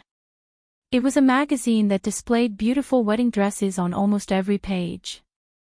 In other words, Alusha was so focused that she did not even notice Noah approaching her from behind. What she was looking at was not profound knowledge, but just wedding dresses. This made Noah recall Alusha's behavior when Mira and Lisanna announced their engagement to him yesterday. That strange look proved that Alusha did not seem to have any immunity to the word marriage. In addition, Alusha was still looking at the wedding dresses. Was it for Mira and Lisanna's reference? Noah clearly said yesterday that he was only temporarily engaged with Mira and Lisanna, and would not get married immediately. Therefore, Alusha should not be looking at it for Mira and Lisanna's reference. Then, there was only one answer. Alusha seemed to have a strong interest in marriage. Could it be that she was looking forward to getting married? Or, like Lisanna, she was looking forward to the scene of her being a bride? Could Alusha be so cute? At this moment, Noah resisted the urge to laugh and patted Alusha's shoulder. Whoa! Noah just patted her lightly, but Alusha immediately screamed as if she had met a ghost. She jumped up and turned her head, looking at Noah with a lingering fear. Noah! Noah! It's me. The corner of Noah's mouth twitched. Why do you have such a big reaction? No, nothing. Alusha shook her head exaggeratedly. It's really nothing. Is it? Noah looked at Alusha with a faint smile. But not only is your expression not convincing at all, it makes your behavior very suspicious. It's nothing like that. Alusha's face tightened, as if she wanted to return to her usual expression. However, she did not know if it was because she was too nervous, but her expression was stiff. I'm still the same as usual. You don't even believe your own words, right? Noah glanced at the wedding dress magazine on the table and asked amusedly. Are you looking at wedding dresses? No. No. This time, not only Alusha's expression, but even her tone became stiff. Just casually looking. Casually looking. Noah continued to laugh, and his laughter became more and more uncontrollable. Yes. Alusha continued to pretend, but she was a little guilty. Just as Noah and Alusha continued to be in a stalemate, the door of the guild opened. Everyone. Good morning. In the cheerful greeting, Lucy walked in from outside. Lucy. Alusha seemed to have seen her savior, and quickly changed the topic to Lucy. Are you alone? Yes, Naz and Gray seem to be still sleeping because they drank at the banquet yesterday. Lucy walked in from outside, looked around, and made such a puzzled voice. There seemed to be fewer people today. After Lucy said this, Noah and Alusha also noticed this.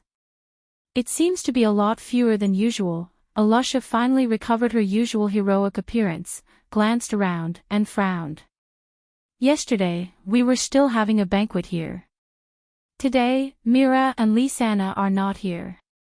Without the consent of the two people appointed by the president, even if we accept the mission, we can't immediately execute it. Where did everyone go? Could it be that like Naz and Gray, they were all drunk yesterday? Lucy raised this speculation. So, everyone is resting at home. Maybe that's the case. Noah narrowed his eyes, and a trace of thoughtfulness gradually appeared in his eyes. But I don't know why, I always feel that it's not the case. When this sentence fell from Noah's mouth, a voice full of arrogance sounded from the second floor. Isn't that good? Hearing this voice, Noah paused, then raised his head and looked at the second floor. The next moment, a man in a fur collar, leaning his hand against the railing on the second floor and looking at Noah with an extremely unruly expression was imprinted in Noah's eyes. Seeing this person, Alusha's frown deepened, Lucy's expression became a little stiff, and even the noise in the guild disappeared. Because that's Lax's.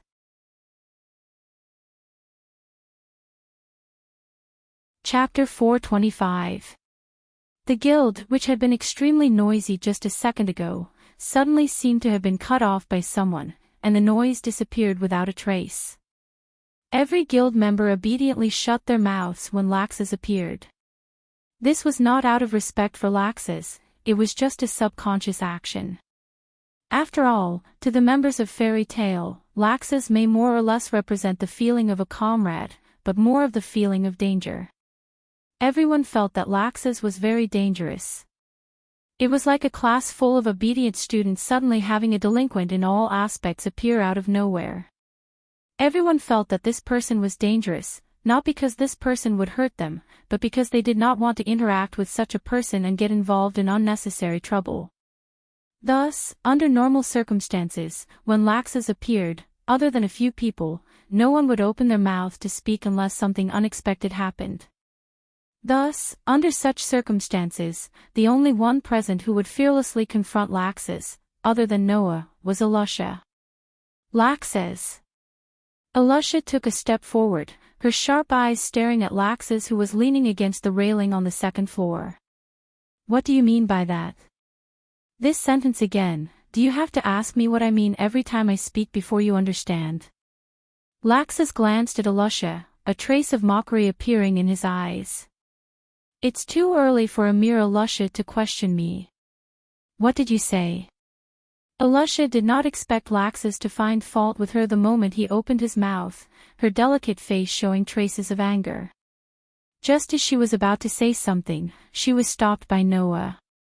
Then do I have the right to question you?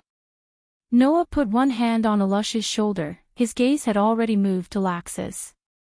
Lax's, what did you mean by that sentence just now?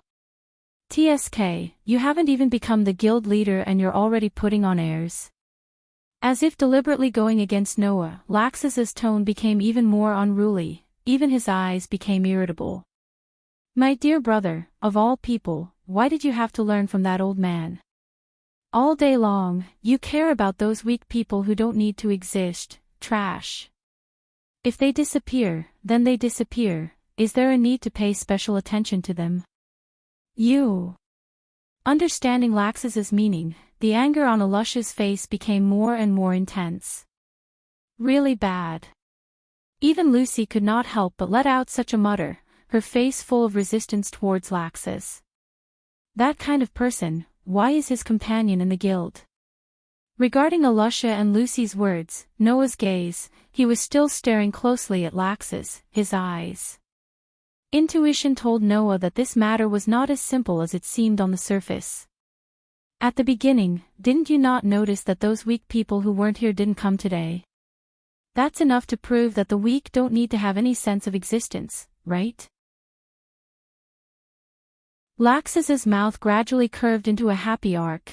It seemed that only Noah was left in his eyes. Don't bother with those trash who only drag us down. It's better to just let all those useless people in the guild disappear. Saying such a sentence, Laxus's gaze swept across everyone below. Those who met Laxus's gaze all lowered their heads. Including Lucy, except for Noah and Alusha, no one present dared to look at Laxus. Laxus curled his lips in boredom and made such a declaration. Fairy tale does not need weaklings. You will understand. Leaving this sentence, Laxus turned around and left everyone's sight. It was only at this time that his companions in the guild began to whisper. What, that guy, that's really annoying. Why did that guy have to be an S-rank magic shooter, and the grandson of the guild leader? That's right. Fortunately, the next guild leader is Noah, otherwise, I wouldn't want to join a guild that was inherited by that guy. I feel the same. Similar conversations like this began to ring out from the surrounding crowd. However, probably because Laxus had not gone far, and they were worried that Laxus would hear them, the guild members lowered their voices. But Noah, Alusha, and Lucy still heard it clearly. In this regard, Lucy expressed her agreement. That kind of inhumane guy as the guild leader, I really can't imagine. Lucy said to Noah excitedly. Noah, you must not lose to that kind of guy, let that kind of guy become the guild leader. The guild leader already said yesterday that the next guild leader of Fairy Tale is Noah. Since the guild leader said so, most likely, it will not change. Alusha calmed down and stared in the direction that Laxus had left. It's just that I have an ominous feeling. Hearing this, Noah fell silent. Because, in Noah's heart, he had the same feeling.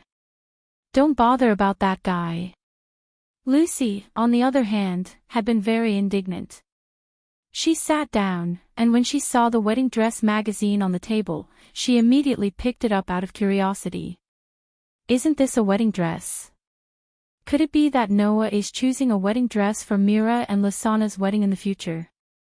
But the wedding date hasn't been set yet, right? No, it's not like that. The serious expression on Alusha's face collapsed in an instant. She blushed and stuttered.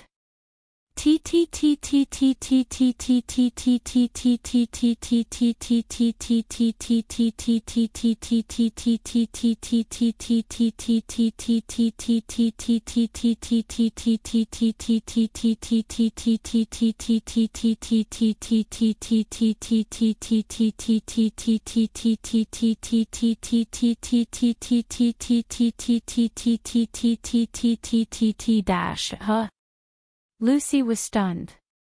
So, you're saying that it's not Noah who's watching, but you, Alusha. Ahahaha, Noah shook his head when he saw that the atmosphere in the guild had returned to normal. Hopefully, I'm just overthinking things. The next day, in Noah's room, Noah, who had just gotten up, hugged the shoulders of Mira and Lisana who were chatting in their own room and lay down. Mira and Lisana snuggled up in Noah's arms as they flipped through a magazine in front of Noah, conversing with each other with relish. This one is so beautiful. Really? I like this one better. Mira and Lisana were flipping through the magazine with gusto. It was the same one that Alusha had been reading yesterday. Because she bumped into Lucy when she went downstairs and Lucy casually mentioned this matter, Lisana, who was looking forward to being a bride, borrowed the magazine from the uncomfortable Alusha and took it out to talk about it with Mira during her free time. Not only did they discuss it with each other, but they also asked Noah about the wedding dress they liked. Hey, big brother Noah. Lisana pointed at one of the wedding dresses in the magazine and asked excitedly. What do you think of me wearing this on our wedding day? I like this one. It was rare for Mira to be as stubborn as Lisana when it came to wedding dresses. She pointed at a wedding dress on the other side. Noah, what do you think? I think they all look good. Noah naturally understood that his two fiancées were so enthusiastic because they could marry him. Thus, Noah showed sufficient attention. But I think Mira looks better in this one. As for Lisanna, I think she'll look better in this one. Seeing that Noah was paying so much attention to the wedding dress, Mira and Lisanna seemed to be very happy. Even their spirits seemed to have risen. Noah, look at this one. Big brother Noah, look at this one too. See if it suits me. Thus, the man and the two women began chatting about the wedding dresses. The smiles on Mira and Lisanna's faces never disappeared. Even the surrounding atmosphere became a little warm. Under such circumstances, Mira and Lisanna even forgot that they had to go downstairs to work. One had to know that Mira and Lisanna did not go to the guild yesterday at Noah's request. Now, there must be many people looking forward to Mira and Lisanna's appearance. Unfortunately, that was not the case. Noah. At that moment, a hurried voice sounded from outside the door. The door to Noah's room was pushed open. Under the shocked gazes of Noah, Mira, and Lisanna, Alusha quickly walked into the room and said with a solemn expression. Something happened.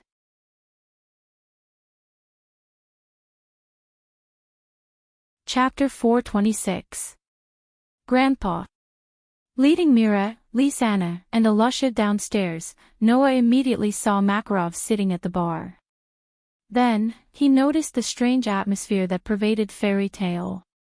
At this moment, the number of people in the guild could only be described as pitiful. Noah counted and found that there were only a dozen or so people in the guild. This was simply inconceivable to Fairy Tale. After all, even though Fairy Tale didn't take in as many members as Phantom Lord did, and even opened up branches everywhere and had all kinds of people in the guild, as the number one guild in the kingdom of Fiore, Fairy Tale had at least a few hundred members, if not 1,000. And yet, there were only a dozen or so people in the guild. Wasn't this inconceivable? With yesterday's event still fresh in his mind, Noah exchanged glances with Mira, Lisanna, and Alusha before walking towards Makarov, who was sitting at the bar. Anyone could see how dangerous Makarov was sitting at the bar. That's right. It was dangerous.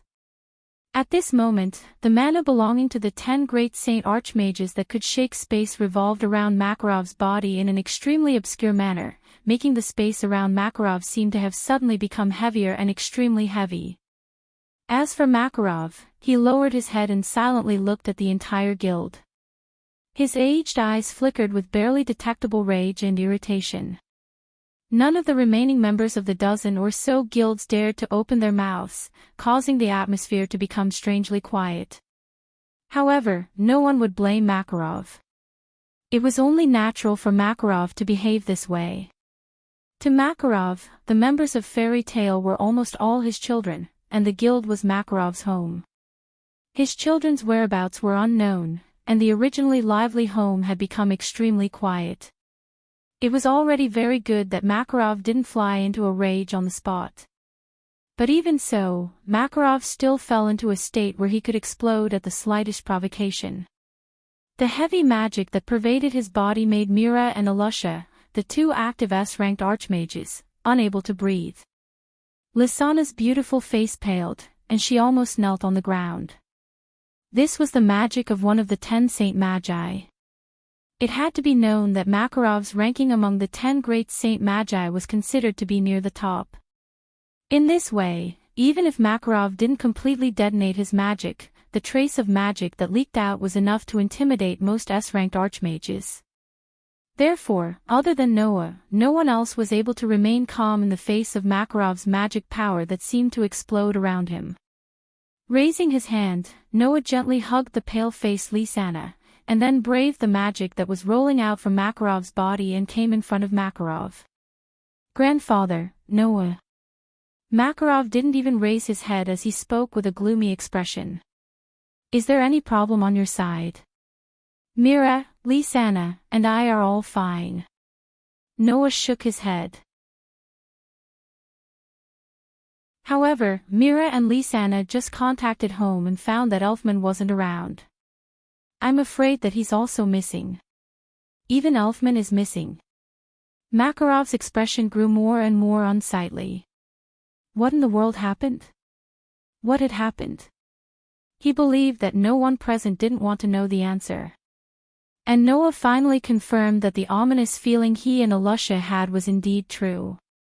Since yesterday, the members of Fairy Tale had been disappearing one after another, and there was no news of their whereabouts. It wasn't just Elfman. Naz, Gray, Hubby, and Lucy, Lebby, Kana, and the others who had shown their faces in the guild had all disappeared without a trace. Sensing that something was wrong, Makarov immediately went to the guild and sent people to check the houses of the members who hadn't shown up. In the end, he couldn't find a single person at home. In other words, just like yesterday, the Fairy Tale Guild had lost a few members today.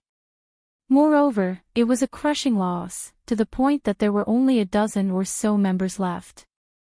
Why would so many members of Fairy Tale suddenly disappear for no reason? Even a fool could guess that something had happened. Brother Elfman, and everyone. Under such circumstances, Lisanna worriedly asked the question that everyone was concerned about. There shouldn't be anything wrong, right? Everyone present was silent. This was because no one could give a 100% answer to this question. Who in the world is it? Alusha clenched her fists tightly. A strong light bloomed from her body, and she changed into her usual armor, revealing an extremely dangerous expression. Who on earth is targeting Fairy Tale? Hearing Alusha's angry words, Mira just hugged Lisanna tightly and fell into silence. Noah once again looked around the entire guild. Looking at the scene where there were only a dozen people left, his eyes grew colder and colder. Originally, I thought that it was already very rare for a Phantom Lord to stand up and die, but I didn't expect that in this world, there would never be a lack of people who had lived for too long.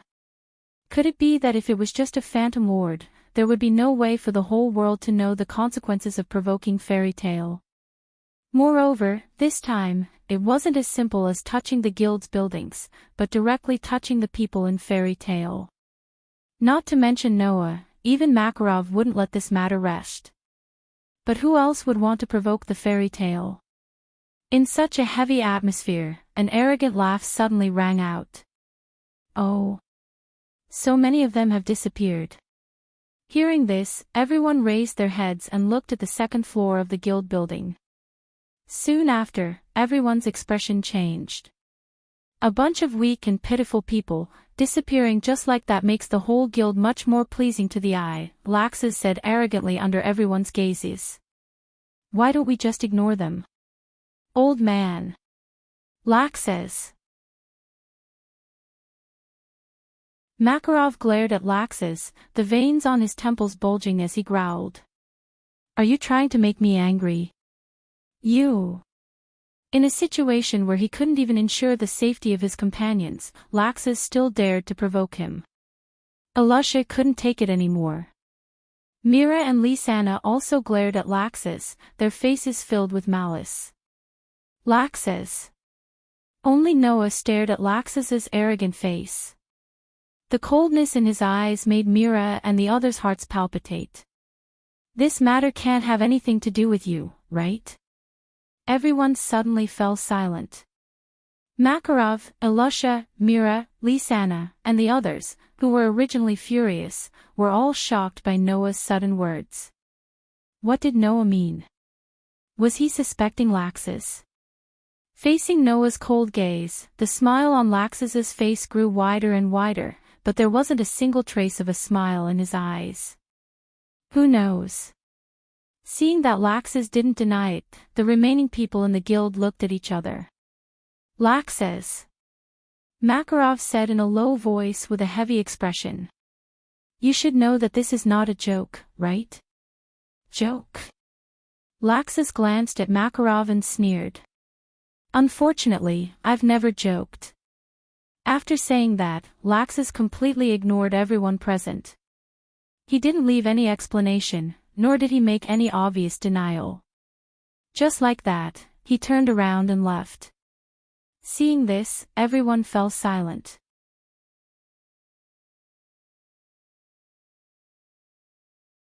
Chapter 427. Seeing Laxus's figure disappear in the direction of the second floor, the remaining members of Fairy Tale began to whisper to each other. It can't really be Laxus, right? It can't be, right? But, hasn't that guy always hated the people in the guild? Moreover, the guild leader has already announced that Noah will be the next leader of Fairy Tale. Hasn't Laxus always wanted to inherit this guild? It's not impossible for him to fly into a rage out of humiliation and do something like that, right? Now that you mention it, all of a sudden, the remaining members of the guild began to speculate one after another, echoing throughout the entire guild. Big Brother Noah, Lysana said hesitantly. Is it really Laxus?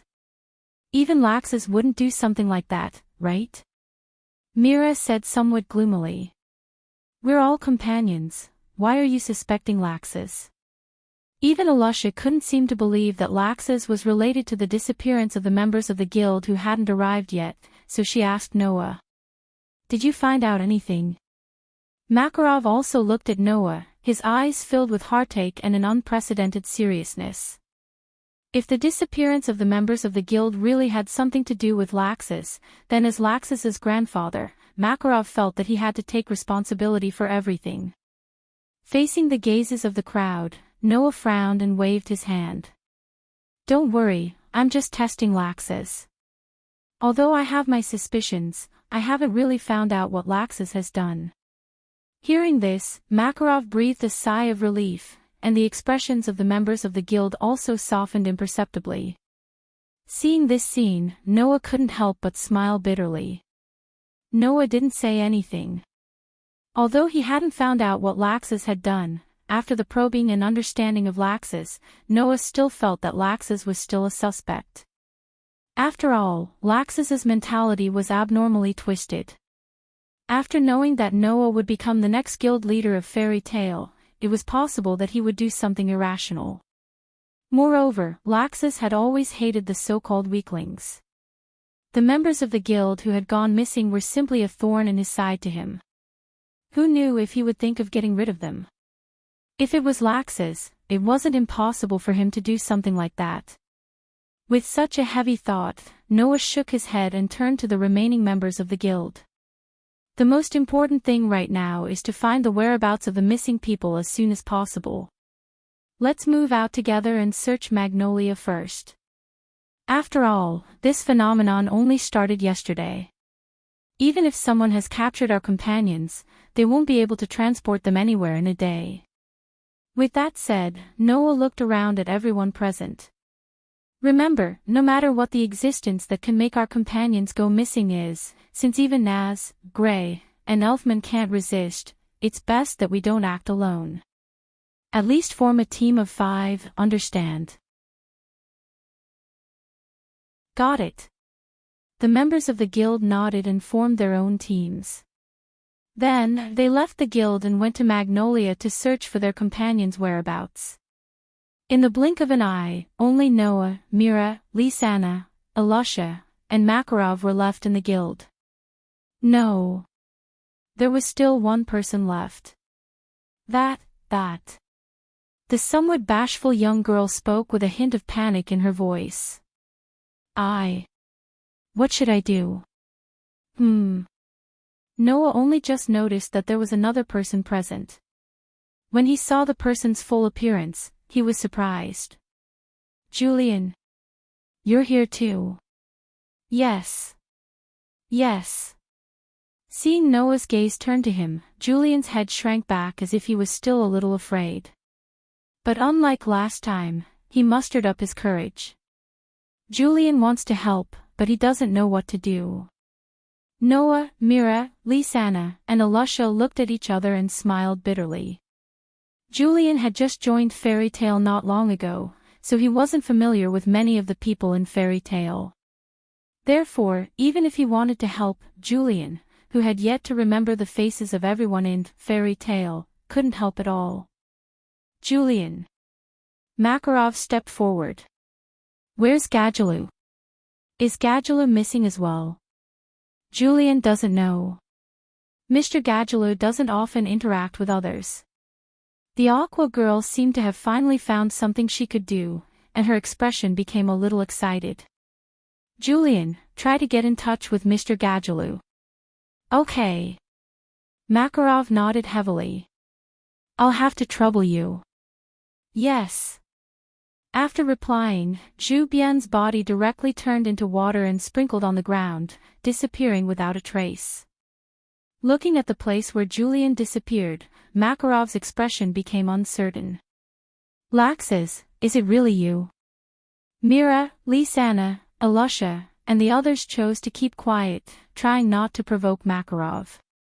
Grandpa. Only Noah said to Makarov after sighing. Let's go and see if there are any clues. I'll have to trouble you to take care of the guild. Go. Makarov reacted and waved his hand decisively. I'm enough here. At the very least, I can activate the defense system you left behind. So, at least, nothing will happen here. Noah, Mira, Lisana, and Alusha nodded one after another, then they looked at each other and walked out of the guild. As soon as they came out of the guild, Alusha immediately asked. Where should we start looking now? Let's go to Naz, Gray, and Lucy's house first. Noah answered without hesitation. Obviously, he already had an idea. Naz and Gray were at home yesterday. Lucy also stayed in the guild until night time before leaving. If they were really taken away by someone, then it's very likely that they were taken away at home. Let's go to their house and take a look. Maybe we can find some clues. Then let's go home too. Mira quickly said. Elfman may also be taken away at home. We may also find some clues at home. You guys. Noah hesitated. If it's just the two of you, will it be okay? Brother Noah, don't worry. Lisana patted her full chest and pretended to be cheerful. I won't mention it for now. You know what Sister Mira is like when she's serious. With Sister Mira, we'll be fine. That's true. Alusha nodded in agreement. With Mira around, at least they won't disappear without a sound like Naz and the others. Hearing that, Noah lowered his head and muttered to himself for a while. After a while, he nodded reluctantly. Then, be careful. If you find anything, go back to the guild first. We'll gather there. Okay. The two nodded at the same time, turned around, and walked quickly in the direction of their houses. Then whose house should we go to first? Alusha looked at Noah. The closest house to here is Naz and Habi's house. It's on the other side of the forest. Let's go to Lucy's house first. Noah had a different opinion. Lucy only left the guild last night. It's very likely that she went missing later than Naz and Gray. If there are any clues left behind, it's only one night. If it's not done by someone, it won't be easy to eliminate the clues. So, let's start looking from there. Understood. Alyssa said in a strong and powerful voice. Her voice was filled with an extremely strong sense of self. If someone took them away, I'll let them know the consequences of stepping on the fairy tale's bottom line. Noah smiled indifferently and raised his head to look at the sky. The weather today was cloudy. The sky was always gray and covered by thick layers of dark clouds. It was like the calm before the storm, bringing with it a sense of oppression that made one's heart tremble.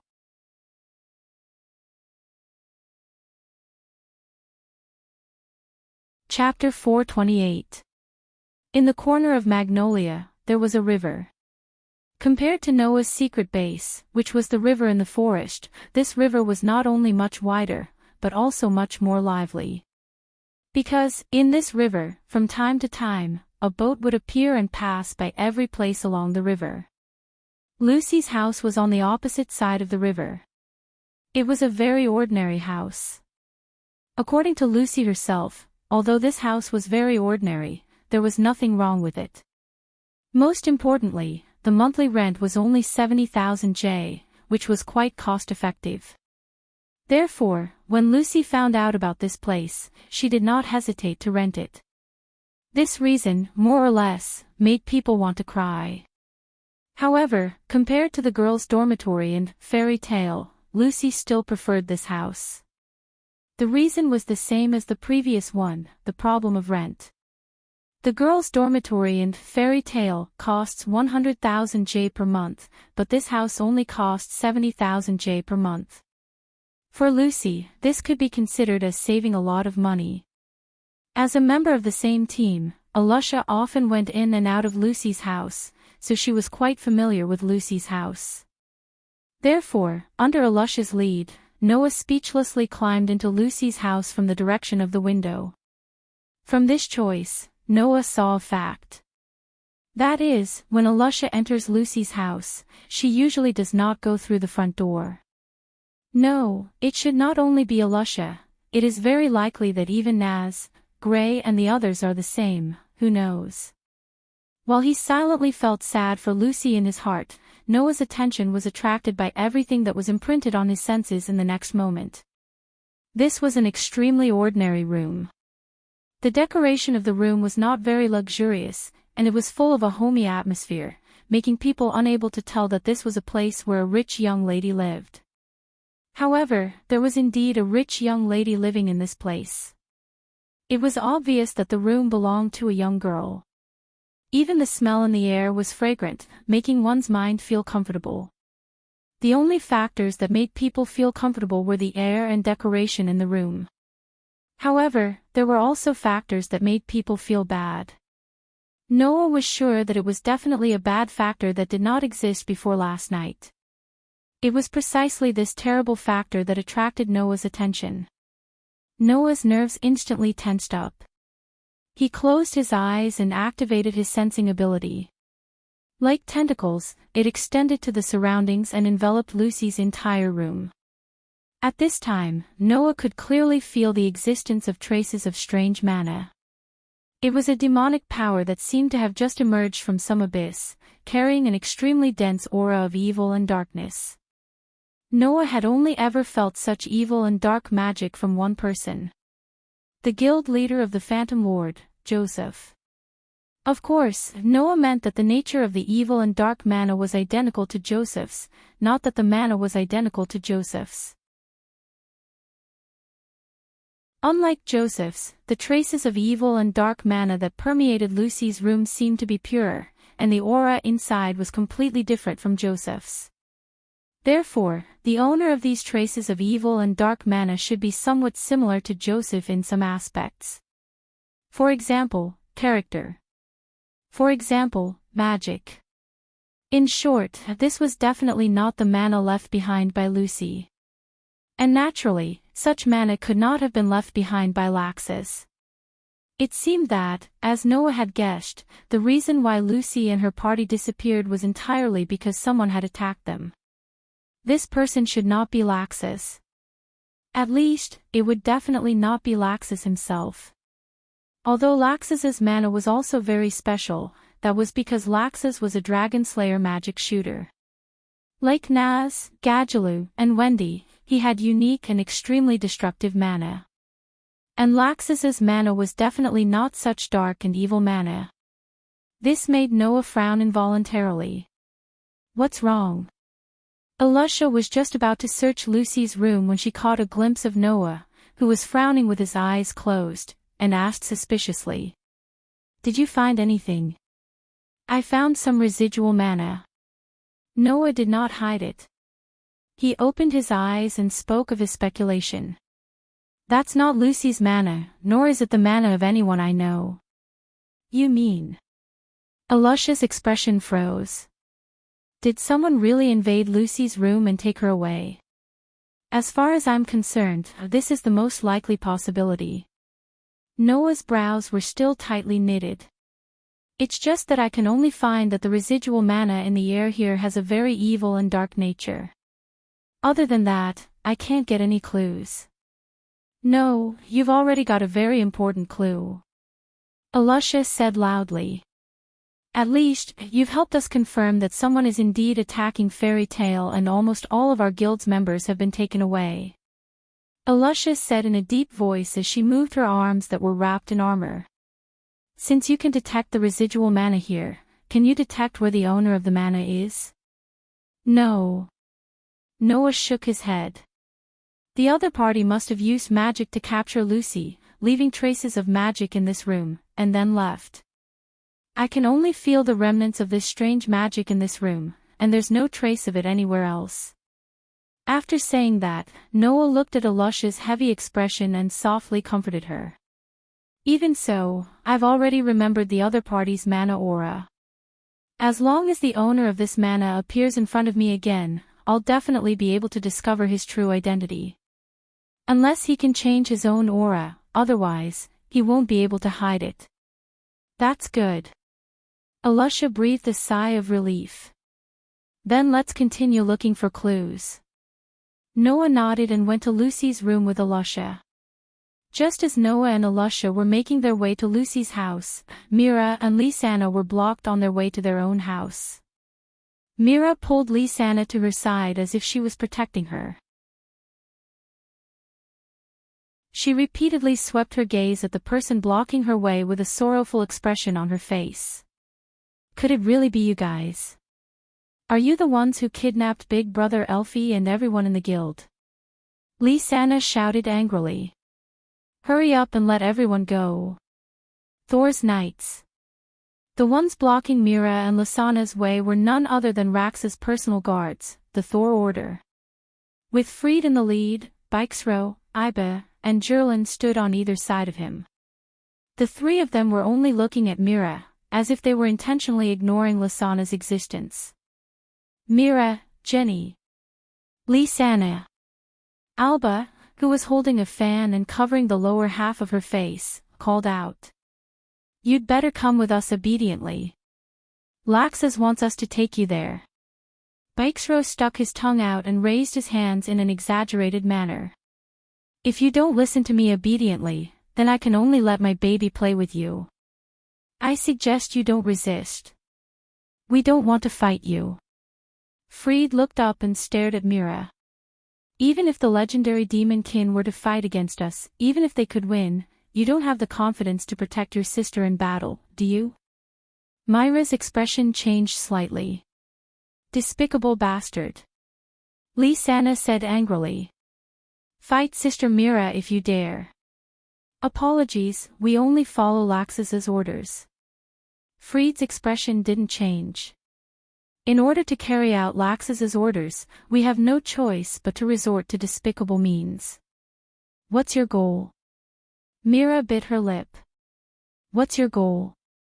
You're wrong, Mira Jenny of the Demon Kin. Albarglin chuckled. We don't have a goal from the beginning. Bixro laughed strangely. Our goal is to help Laxus, and Laxus only has one goal.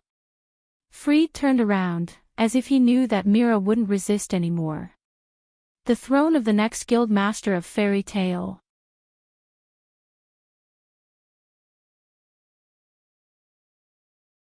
Chapter 429.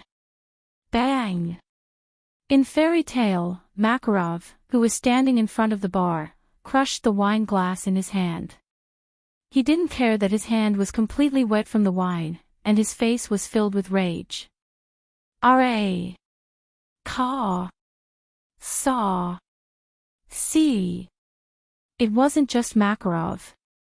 Even Alusa and the rest of the guild members wore angry expressions on their faces. It was obvious that they were furious. In the middle of everyone, Noah had his head lowered.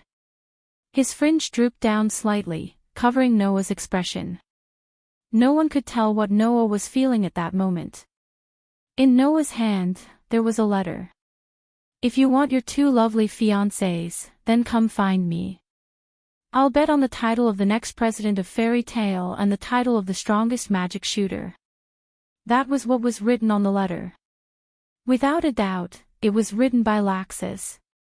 In other words, Laxus had captured Mira and Lysana and left a letter of challenge to Noah. It was all for the so-called throne of the next leader of fairy tale and the title of the strongest sorcerer in fairy tale. How childish. Laxus. Makarov roared in grief and anger. You've finally done what your father did. Have you done something you absolutely shouldn't do? Where are you? Makarov's roar reverberated throughout the entire fairy tale guild. Laxus. Where the hell are you? Seeing Makarov's furious roar, everyone in the guild bit their lips. At that moment, Alusha and the few remaining members were all filled with anger. It was anger towards their companions being captured by others. It was also anger towards the betrayal of their former companions. As members of the same guild, everyone in fairy tale had always regarded each other as the most important companions in their lives. Even if they didn't have a good relationship on the surface, when someone needed help, they would still step forward bravely. But now, one of their former companions didn't care about their friendship. Not only did he kidnap most of the members of the guild, he even openly sent a letter of challenge to the guild. It was as if he was trying to usurp the throne of fairy tale's leader. Who could tolerate this kind of betrayal? Even Naz, who valued his companions as much as his own life, would be furious if he knew about this. Even the simple-minded Naz was in such a state, not to mention the other members of the guild. Including Makarov, at that moment, everyone only had one thought. That was to find Laxus. Whing. At this moment, the air within the fairy tale guild began to vibrate. Ping. In the midst of the muffled sound of an explosion, a burst of violent magic exploded from Noah's body like a violent storm. His head was lowered, and his expression couldn't be seen clearly. That was enough magic to turn into a substance. In fairy tale, everyone could only see that Noah's body seemed to be wrapped in a brilliant white light. His clothes fluttered without wind, and an extremely vast amount of magic turned into a pure white pillar of light that rose from Noah's body. It passed through the ceiling, transmitted to the outside, and went straight into the clouds. Ho! A sharp gust of wind was stirred up by the violent magic, blowing into every corner of the fairy tale. Rumble. The ground suddenly shook without any warning, as if there was an earthquake, shaking up and down. Ah! Everyone present let out a cry of surprise. Immediately after, they were blown back by the gust of wind formed by the vibrating magic power. There was a trace of horror in their eyes as they looked at Noah, who had a white pillar of light rising into the sky from all over his body. Especially Julibian, looking at Noah who was in the middle of the white pillar of light and the sharp wind, his expression was full of fear as he recalled the day when the Phantom Lord was destroyed by Noah alone. Makarov raised his hand in front of himself, looking at Noah with shock in his eyes. How powerful is that magic? Alusha was the closest to Noah, so naturally, she was the one who was affected the most. Facing the turbulent flow of magic that blew on her body like a gale, her heart was terrified because of the overly powerful magic. Even her body felt a little heavy, which made Alusha want to kneel down and submit to Noah. Even Alusha was like this, then, except for Makarov, who among the magic shooters present could resist the power that surged from Noah's body like a volcanic eruption. Paw! After a while, a crisp sound rang out, and all the magic shooters in the guild involuntarily knelt down on one knee one after another. Zhu Bian fell to the ground with a look of horror on his face. Noah! Seeing this scene, Makarov hurriedly called out. Calm down. Noah! Calm down. Alusha also reacted and shouted in Noah's direction. That's Laxus. Even if he's really crazy, he won't do anything to Mira and Lysana before you go there. Mira and Lysana are very safe now, they're just waiting for you to save them. As soon as he said this, the whole space shook. The magic that had turned into a gale and a solid pillar of light stagnated. In the next second, all the magic used in fairy tales slowly retracted and surged into Noah's body. Thus, the gale gradually dissipated and the pillar of light dimmed. After a long time, all the magic that rose from Noah's body returned to his body. All the magic shooters present, who were either kneeling on the ground or sitting on the ground, raised their heads with lingering fear and looked in Noah's direction. With Noah as the center, the tables and chairs in fairy tale were all blown away and piled up by the wall, leaving a vast empty space around Noah. Everyone couldn't help but gulp when they thought of the boundless manna that caused this scene, which made them kneel on the ground. This was the magic that Makarov had been praising since Noah was a child.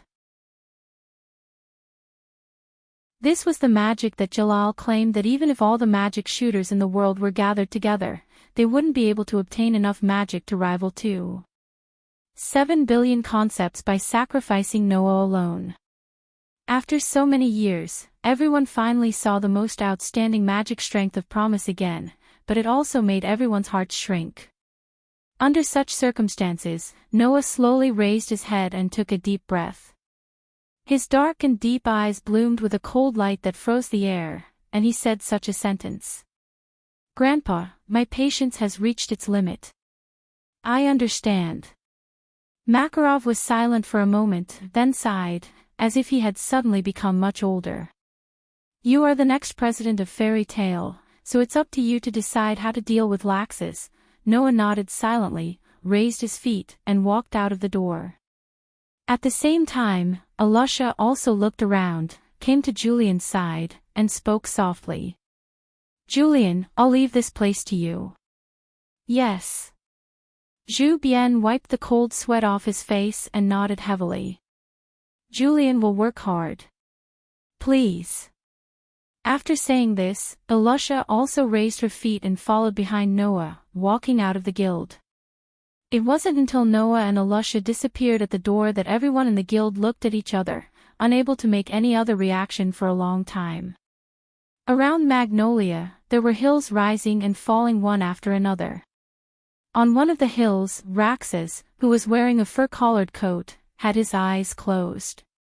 His face was expressionless as if he was resting, but in fact, he was just waiting for someone. After an unknown amount of time, a figure quietly appeared in front of Laxus.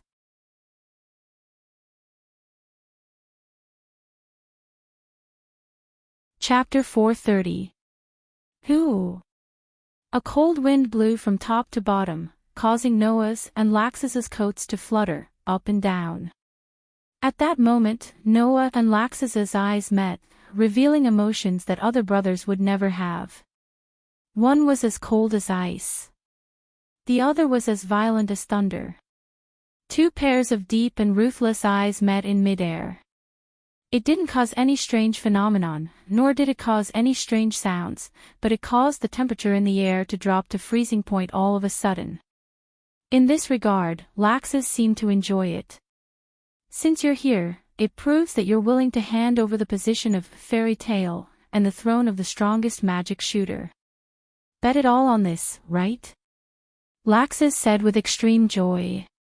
"Then, presumably, you should have already understood the rules, or do you need me to tell you the conditions and rules for winning, and even how to proceed?"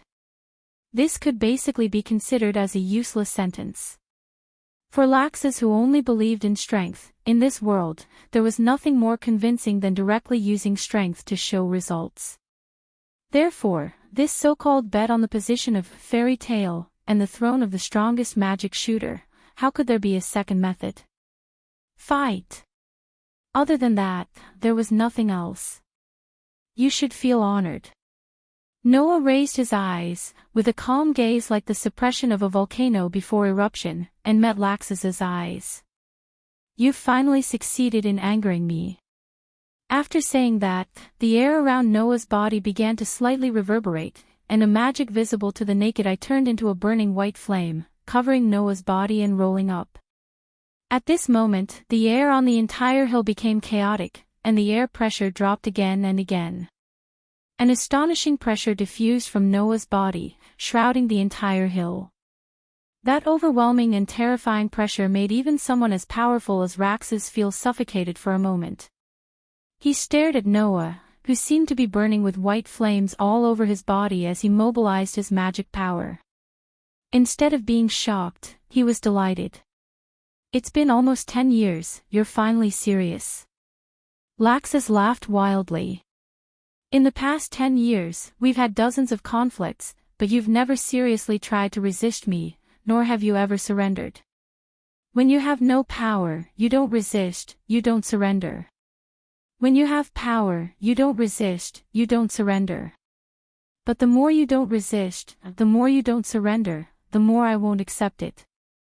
Laxus fiercely tore off the fur collar on his body, and in a burst of crackling sound, his whole body was wrapped in violent thunder and lightning. The next moment, Laxus's roar resounded. "Why can't you understand me? Aren't we brothers?"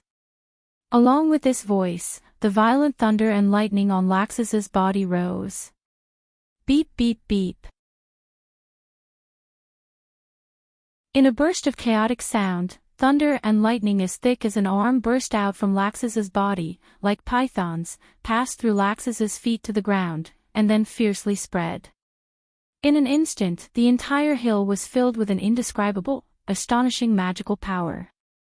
The space was filled with the magical power that resembled white flames burning on Noah's body and the magical power that resembled lightning bolts flashing on Laxus's body. It was as if the sky was falling and the earth was cracking apart, causing tremors bit by bit. Soon after, Laxus's crazed voice resounded powerfully from within the berserk thunder and lightning. "Between you and me, who is the real leader of Fairy Tale, and who is the strongest magic shooter in Fairy Tale? Let's decide the winner and loser here." Looking at Laxus, who was bathed in violent thunder and lightning and crazily laughing, the anger in Noah's heart subsided bit by bit, leaving only a cold heart. "For that kind of thing that can't be seen and touched, you actually went to this extent. I underestimated the extent of your mental distortion and madness." Noah slightly closed his eyes, and after a moment, suddenly opened them. "Very well, let me tell you whether a guy like you has the qualifications to stand up and challenge the so-called strongest." Ha ha ha ha. Laxus was still laughing wildly, but the thunder and lightning on his body suddenly rose sharply. In the sound of breaking air, Laxus's figure suddenly turned into a bolt of lightning, flashing through space, and in the blink of an eye, he appeared in front of Noah. He raised his fist, which was surrounded by thunder and lightning, and with a burst of noisy sound, fiercely punched towards Noah's direction. Thunder Dragon's bursting fist. Like a thunder hammer falling from the sky, Laxus's fist, which was surrounded by thunder and lightning, fell mercilessly, smashing towards Noah's head. At this moment, Noah also raised his fist at an unknown time, and the white light on his fist rose sharply, like a comet, meeting the attack head-on. Bang! The fist collided with the fist, stirring up a swift and fierce wind, which spread from the point of contact of the two fists, causing slight ripples to appear in the space. Ha ha ha ha ha. After the first move failed, Laxus shook his other wrist, and his huge fist was like a heavy hammer, suddenly smashing towards Noah's chest. However, this time, Noah did not choose to meet force with Laxus, but instead, his body turned, and his leg was like a long whip, swinging out. Paw! Suddenly, the tip of Noah's foot hit Laxus's wrist, which was surrounded by thunder and lightning, very accurately. With a skillful force, Laxus's fist was deflected away. Laxus's eyes were sharp, and the magic in his body surged wildly. He clenched his fists, and directly carried heavy thunder and lightning, and like raindrops, suddenly enveloped Noah. Thunder Dragon's jaw. Accompanied by such a roar, the overwhelming thunder and lightning fist shadows filled the space in front of Laxus in a few breaths' time. Under Laxus's waving, it was like a torrential storm, pouring out in torrents and shooting out violently. The dazzling fist shadows filled Noah's entire vision. Although the countless fist shadows were illusory, the power they carried was not to be underestimated. If he were to casually receive them, even Noah would be at a disadvantage. Therefore, Laxus's ability was evident. It was indeed not something that ordinary S-rank magic shooters or even the 10 great saint magicians could compare to. However, Noah's heart did not waver in the slightest. His gaze was still calm as he looked at the thunder and lightning fist shadows that were shooting towards him. He raised one hand horizontally, as if he was waving a sword, and drew an arc, bringing along a blurry black shadow, lightly sweeping past. This attack did not seem to carry any power, but Laxus could faintly feel a wave of berserk magic power that was like a stormy sea, each wave stronger than the previous one. Paw paw paw paw. Noah's arm drew a mysterious arc in an instant and collided with the countless fish shadows. In that instant, it actually gave rise to an unending burst of explosions. That was the sound of the seemingly thin arm directly smashing the fish shadows one after another. Noah waved his arms slowly with a kind of profound meaning, causing the fish shadows that were like raindrops that blotted out the sky and covered the earth to be engulfed and submerged as though they had encountered the rolling waves of the sea. Looking carefully, when Noah was waving his arm, a white light was faintly fluctuating on his arm. Superior grade destruction magic, crush. Laxus's complexion changed, but it quickly became fierce again. Beep beep beep. Dense lightning gathered in Laxus's hand and formed the Thunder Halberd. Thunder Dragon Halberd. Amidst the angry roar, the long halberd formed by thunder and lightning instantly broke away from Laxus's palm, and directly pierced towards Noah's chest. However, just as the long halberd formed by thunder and lightning appeared, a burst of gorgeous white light also burst out from Noah's body. In the next second, the thunder halberd that was mixed with a terrifying power fiercely shot forward. It did not have the slightest intention of retreating. Its entire body flashed with lightning, and the magic power within it quickly condensed. Without any hesitation, it heavily collided with that burst of white light. Pang! It was only a matter of a split second. An earth-shattering explosion sounded from the top of the hill, bringing forth a burst of white and golden light, illuminating the entire area.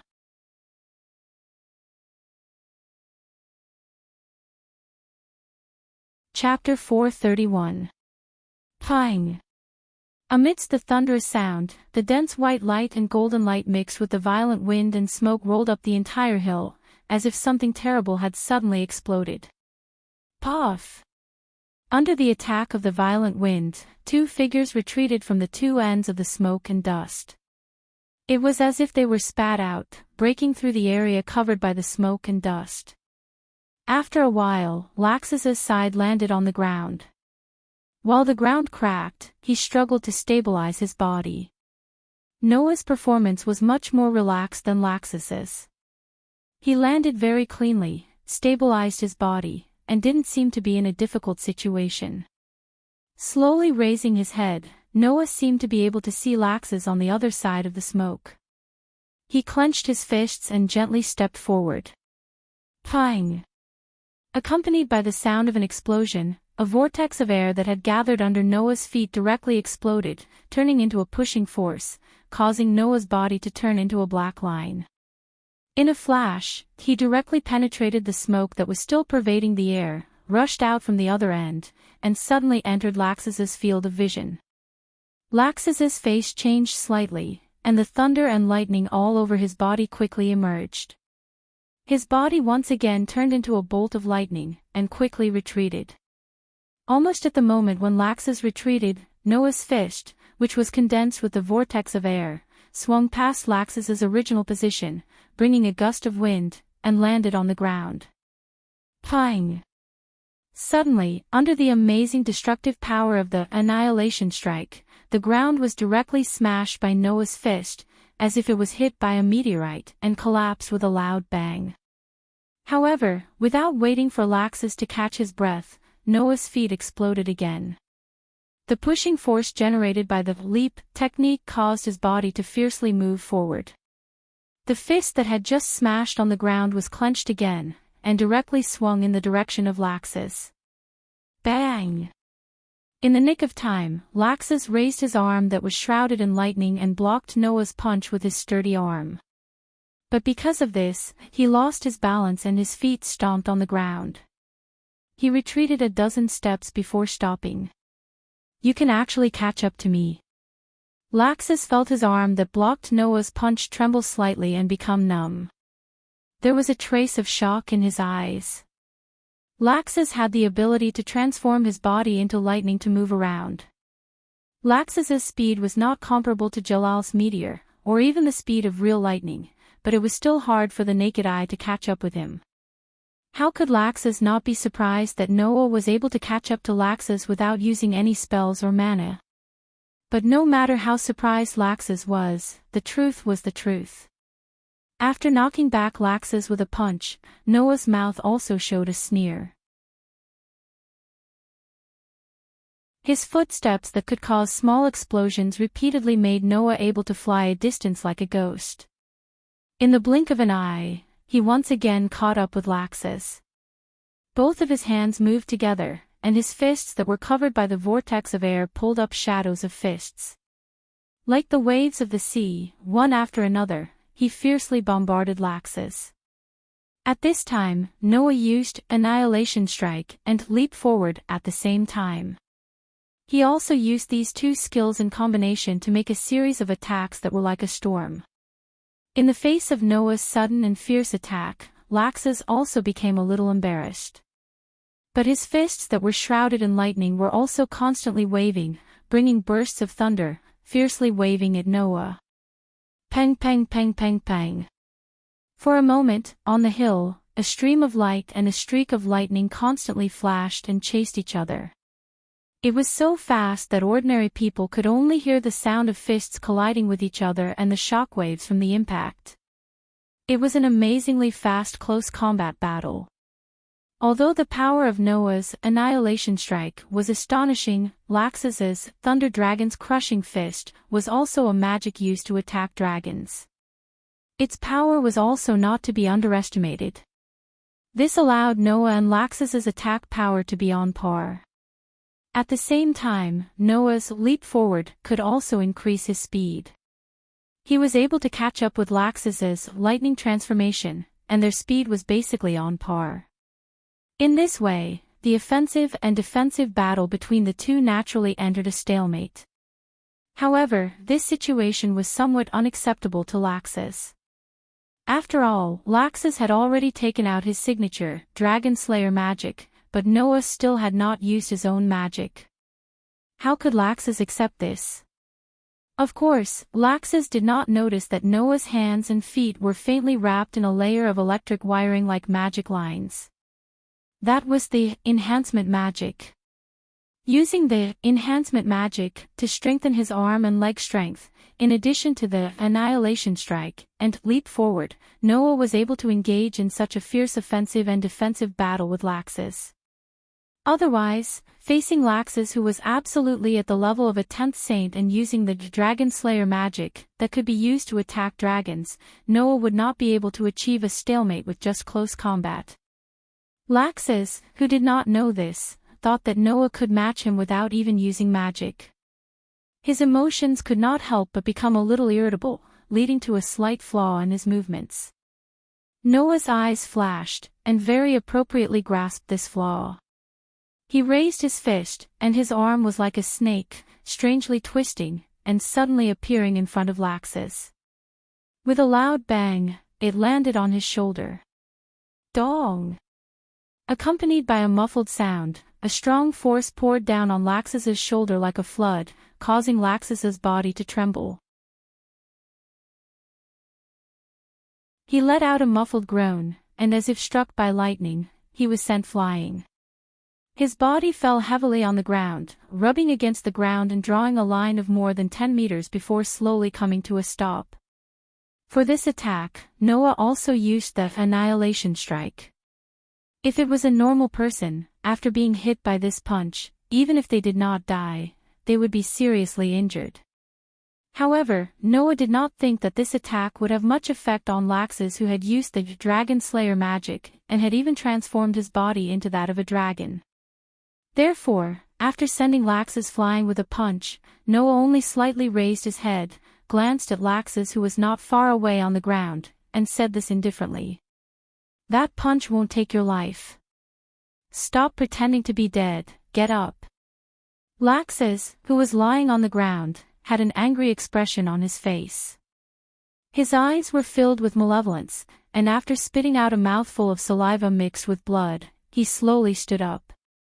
As Noah predicted, even if the Annihilation Strike could bring some damage to Laxus, it would not be able to seriously injure Laxus.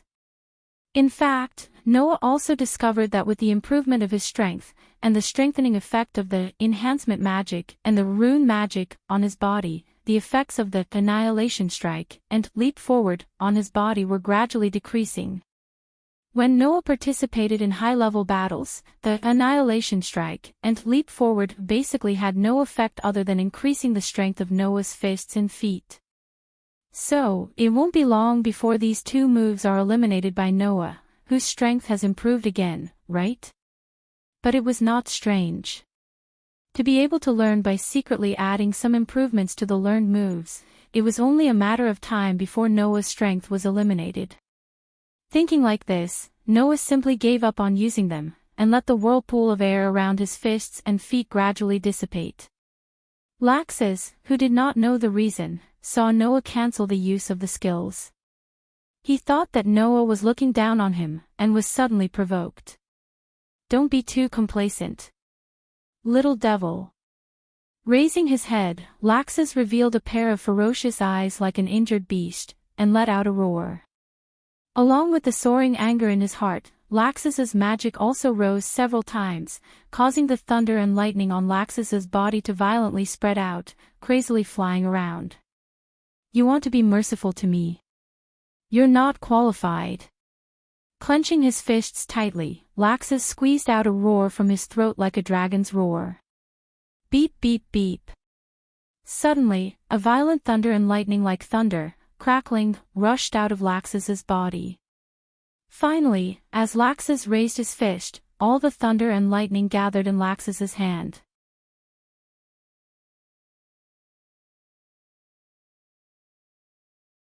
Chapter 432. Beep, beep, beep. As more and more violent lightning gathered on Laxus's fist, a burst of terrifying magic power rose from Laxus's body. The strength of that magic power was something that even the 10 Saint Grand Magi couldn't match. Originally, Noah thought that Laxus was going to use Thunder Dragon's Crushing Fist, or Thunder Dragon's Halberd, but seeing the strength of the magic power that Laxus was gathering, Noah immediately dispelled this idea. Laxus was definitely going to use some trump card. And this was indeed the case. Dragon Slaying Mystery. In front of him, Laxus poured almost all of the magic power in his body into his fist, making his fist seem as if it was struck by a violent lightning that fell from the sky, and a huge lightning light that was 10 feet long burst out. At that moment, the whole hill seemed to tremble with a loud bang, and began to shake frequently. Immediately after, Laxus's foot landed on the ground, causing the ground to burst open. With a few steps, he appeared above Noah's head like a bolt of lightning, carrying a lightning that seemed to be able to destroy the heaven and earth, and his fist fiercely fell on Noah's head. Thunder controlling cry. When that fist mixed with terrifying lightning fell, the air around Laxus's fist actually directly produced visible distortions, stirring up a burst of shock waves that fell on Noah's head. In the face of this attack that seemed to be able to destroy the heaven and earth, Noah's expression didn't change, but his eyes burst out with an astonishing expression. "Is this your strongest magic?" As if ignoring the lightning that fell from the sky, Noah fiercely raised his head, and met Laxus's pair of ferocious eyes due to rage. "If that's the case, then let's end it here." After saying this, Noah's feet hurriedly retreated a few steps on the ground, and stretched out his finger. Like moving clouds and flowing water, he quickly waved it in the air in front of him, drawing a dazzling light tail formed by magic power. After a moment, a faintly discernible rune quickly formed and emerged following the trajectory of Noah's finger. Square root. When this rune that Noah had used several times appeared in the air, a burst of extremely turbulent shock waves suddenly spread out with Noah as the center. Under the direct impact of this shock wave, Laxus's body that was fiercely pouncing towards Noah suddenly stopped. Lightning crazily flashed all over his body, stubbornly withstanding the shock wave like the wind, and extremely barely withstanding the power of the shock wave. At this time, Noah actually directly stretched out his hand, and a dazzling white light burst out from his hand. Wherever it passed, whether it was the crazily flashing lightning or the substantial shock wave, all of them were like pieces of crumbling earth, shattering into pieces one by one. Immediately, Noah's hand quickly and violently grasped Laxus's fist that was enveloped by the 10 feet large lightning. Shatter! In the next second, following Noah's sudden low shout, the dazzling white light on his palm was like a dazzling sun, erupting at that moment. The light was so strong that it directly covered the crazily flashing lightning on Laxus's fist. Pang! Thus, without any surprise, under the full power of Noah's shatter, the crazily flashing lightning on Laxus's fist seemed to have turned into golden sparks in the midst of an explosion, and exploded. Wah!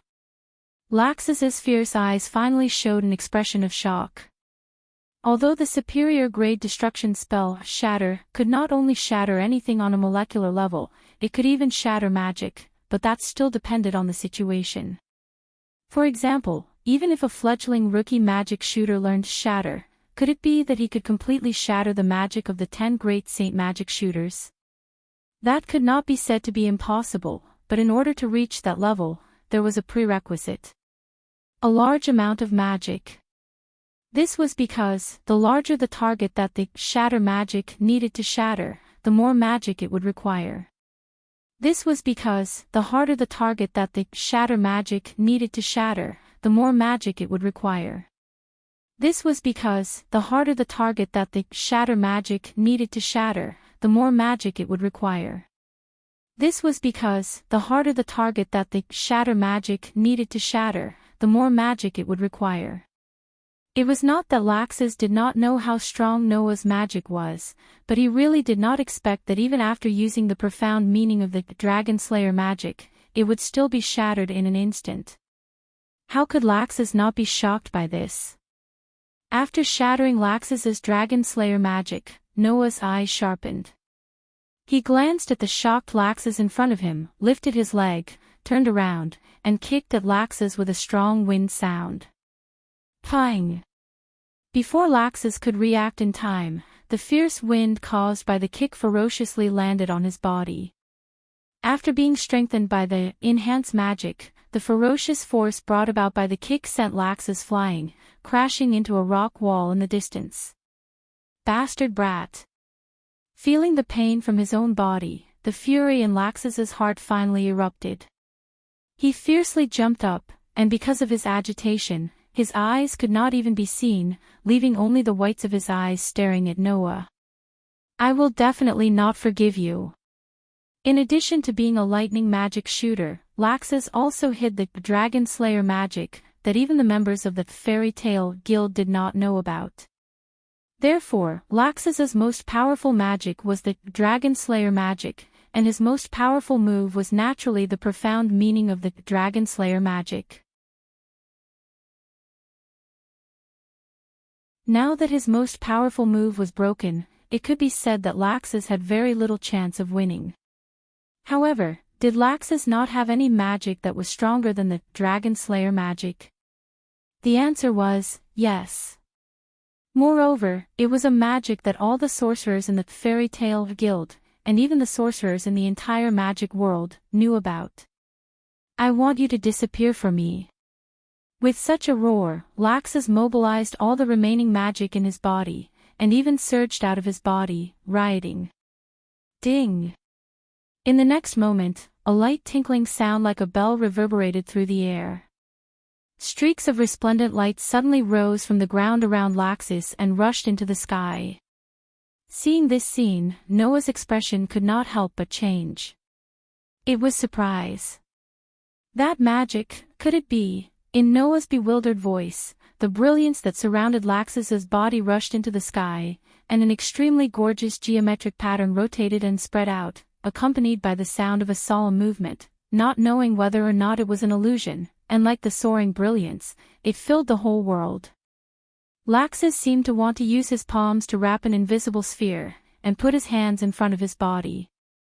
Immediately, a resplendent ball of light that emitted boundless brilliance appeared in front of Laxus's hands, illuminating the surrounding space. Ha ha ha ha. Laxus laughed wildly. This magic, you should be very familiar with it, right? Hearing this, Noah looked at Laxus, who was surrounded by brilliant brilliance, and held a gorgeous ball of light in his hands, and his expression gradually returned to normal. As long as it is the caster's inner thoughts, everything will be the target, the Crusade's super trial magic, fairy law. You actually know fairy law. This is also thanks to that old man, that I can master such a powerful magic. Laxus laughed loudly. Now, have a taste of this so-called Crusade magic. After saying this, a huge amount of magic rose from Laxus's body in an instant, and the brilliance of the resplendent ball of light in front of Laxus's hands became even more dazzling. In the next moment, Laxus closed his hands. Fairy law. Activate. As soon as his voice fell, a magic circle that was almost identical to the gorgeous geometric pattern in the sky rapidly spread out from Laxus's closed palms, bringing with it a burst of extremely dazzling brilliance, and like a tide, it rushed in all directions. The speed of the brilliance's expansion was really too fast, and in an instant, it enveloped the entire hill, submerging Noah within.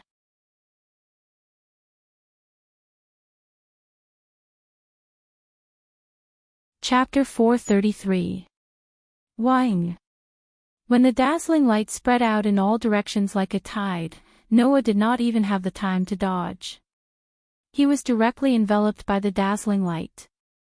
With Noah's ability, if he directly released the magician and let the magician combine into the death feather form, coupled with the numerous acceleration nuns engraved on the magician, it was not impossible for him to dodge the light in a short period of time.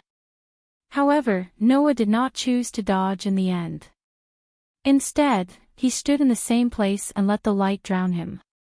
Fairy law was a super magic that targeted everything the spellcaster deemed as an enemy, and it was able to subjugate everything. Once this super magic was activated, it would be an exaggeration to say that it could cover the entire Fiori kingdom. However, if it wanted to cover the whole of Magnolia in a short period of time, it would definitely not be a problem. Therefore, even if Noah could dodge for a moment, that fairy law would immediately catch up to him. Therefore, Noah simply did not dodge. Of course, this was not because Noah was looking for death. Wang.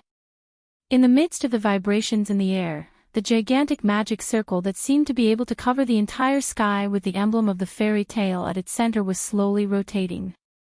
With the outline of the magic circle as the source, a ray of light descended and covered the hill below. This dazzling radiance lasted for a very, very long time. It was only when the mana surging from the center of the radiance gradually weakened that the radiance began to dim little by little. After an unknown amount of time, the huge magic array in the sky slowly shrank as it rotated. Along with the resplendent light that filled the sky, it disappeared. Huff. Huff, on the hill, Laxus's arm that was hovering in the air weakly hung down. His whole body was panting violently, and even his eyes showed traces of fatigue and weakness. Although fairy law was very powerful, the amount of magic required to activate it was also abnormally high. Before this, Laxus even used Dragon Slayer mysteries. In this way, no matter how powerful Laxus was, his magic was almost exhausted. After all, Laxus was not Noah. It was impossible for him to have enough magic to rival the two. 7 billion magic that even if all the magic shooters in the world gathered together, they would not be able to gather. Naturally, there was no way for him to be like Noah after using a super magic and still not blushing or panting. Ha! Ha ha ha ha! After a while, Laxus let out a few weak laughs that could not be concealed and gradually turned into laughter. How is it? Do you still want to go against me? Brother. Laxus did not notice that there was an indescribable emptiness in his laughter. Because Laxus was not as happy as he appeared on the surface, and even felt extremely uncomfortable. However, even Laxus himself didn't notice the discomfort he was feeling. He could only use the maniacal laughter on the surface to hide his inner feelings. At this moment, a voice that sounded like a laugh yet not a laugh reverberated and drilled into Laxus's ears. You can't be thinking that the victor has already been decided, right? Laxus's laughter came to an abrupt end. His eyes widened as he turned his head abruptly and looked in front of him. In the next second, Noah's figure slowly appeared amidst a cloud of dust and entered Laxus's field of vision. Impossible. Laxus could not help but take a step back and exclaim in shock. You. Why, fairy tale, was one of the 3 great spells. It was a super spell created by the first president of the fairy tale, Mavis, Fairy Law. After being hit squarely by that super magic that could suppress everything, Noah not only looked unharmed on the surface, but he was also completely fine. How is this possible? Indeed, this was something that should be impossible. If the fairy law did not activate, it would be fine. However, once it was activated and hit the opponent, no matter how powerful Noah's magic was, if he was hit, he would definitely lose in an instant. That was a super magic that suppressed the enemy's spirit. Once it was hit, there was no way to defend against it. However, that would only work if the fairy law really hit Noah. Therefore, not long after, Laxus noticed something. Unknowingly, a pair of palms appeared in the air. The palms of Noah, who was in front of him, were constantly fluctuating with a resplendent ball of light. Suddenly, Laxus's pupils shrank. Fairy law. That's right. Noah stopped pouring magic into the resplendent ball of light in his hands, allowing the fairy law to dissipate in his hands. He retracted his hands and looked at Laxus's pupils that shrank. I used the fairy law to cancel out your fairy law. Laxus, did you think that you were the only one who knew the fairy law? You used the fairy law to cancel out the fairy law. Laxus was completely stunned. It was only then that Laxus recalled what had happened. In these 2 years, Noah had gone to Sky Wolf Island to receive the teachings of the first chairman of the fairy tale. Then, not to mention the fairy law, it would not be strange for Noah to have mastered all 3 of the fairy tale spells. But, does the fairy law have such a defensive method? You are really naive, Laxus. Seeing Laxus's stunned look, Noah sighed. Since I know how to use the fairy law, and also know how to activate the fairy law, and the principles of the fairy law, then why can't I use the same fairy law to cancel out your fairy law? Just like 2 people in a battle, if one of them already knew the moves the other was using, then, would it be difficult to break it? The so-called know thyself and know thy enemy to win 100 battles could also be used in this situation. Damn it! Laxus finally reacted and gritted his teeth. Just as he was about to do something, his body suddenly seemed to have lost its strength and became soft, causing Laxus to kneel on the ground. Seeing this, Noah directly cast his gaze on Laxus. Your magic has been exhausted, there is no way for you to continue fighting. Laxus, you have lost this battle. I lost. Laxus's eyes violently fluctuated, looking at his trembling hands, he asked in disbelief. I lost. You lost. Noah lightly replied. It's over, Laxus. This sentence seemed to have stimulated Laxus, causing Laxus to roar with extreme excitement. No. It's impossible for me to lose. Looking at the crazy Laxus, Noah's face was still calm as he said this sentence word by word. Why are you not willing to give up? Why are you so persistent? Because of the position of the guild leader? Because of the throne of the strongest? I'm afraid not, right? Laxus glared at Noah. However, Noah turned a blind eye and directly said Laxus's deepest thoughts. Laxus, you don't want the position of the guild leader, nor do you want to become the strongest magic shooter, nor do you really want Fairy Tale to become the so-called strongest guild and eliminate all the weaklings in the guild. Noah's voice deeply pierced Laxus's heart. You just want to be recognized by others. Laxus's whole body trembled, even his lips trembled as he stared blankly at Noah. After a while, Laxus seemed to have completely lost his strength and fell back on the ground, his eyes looking at the sky lost focus.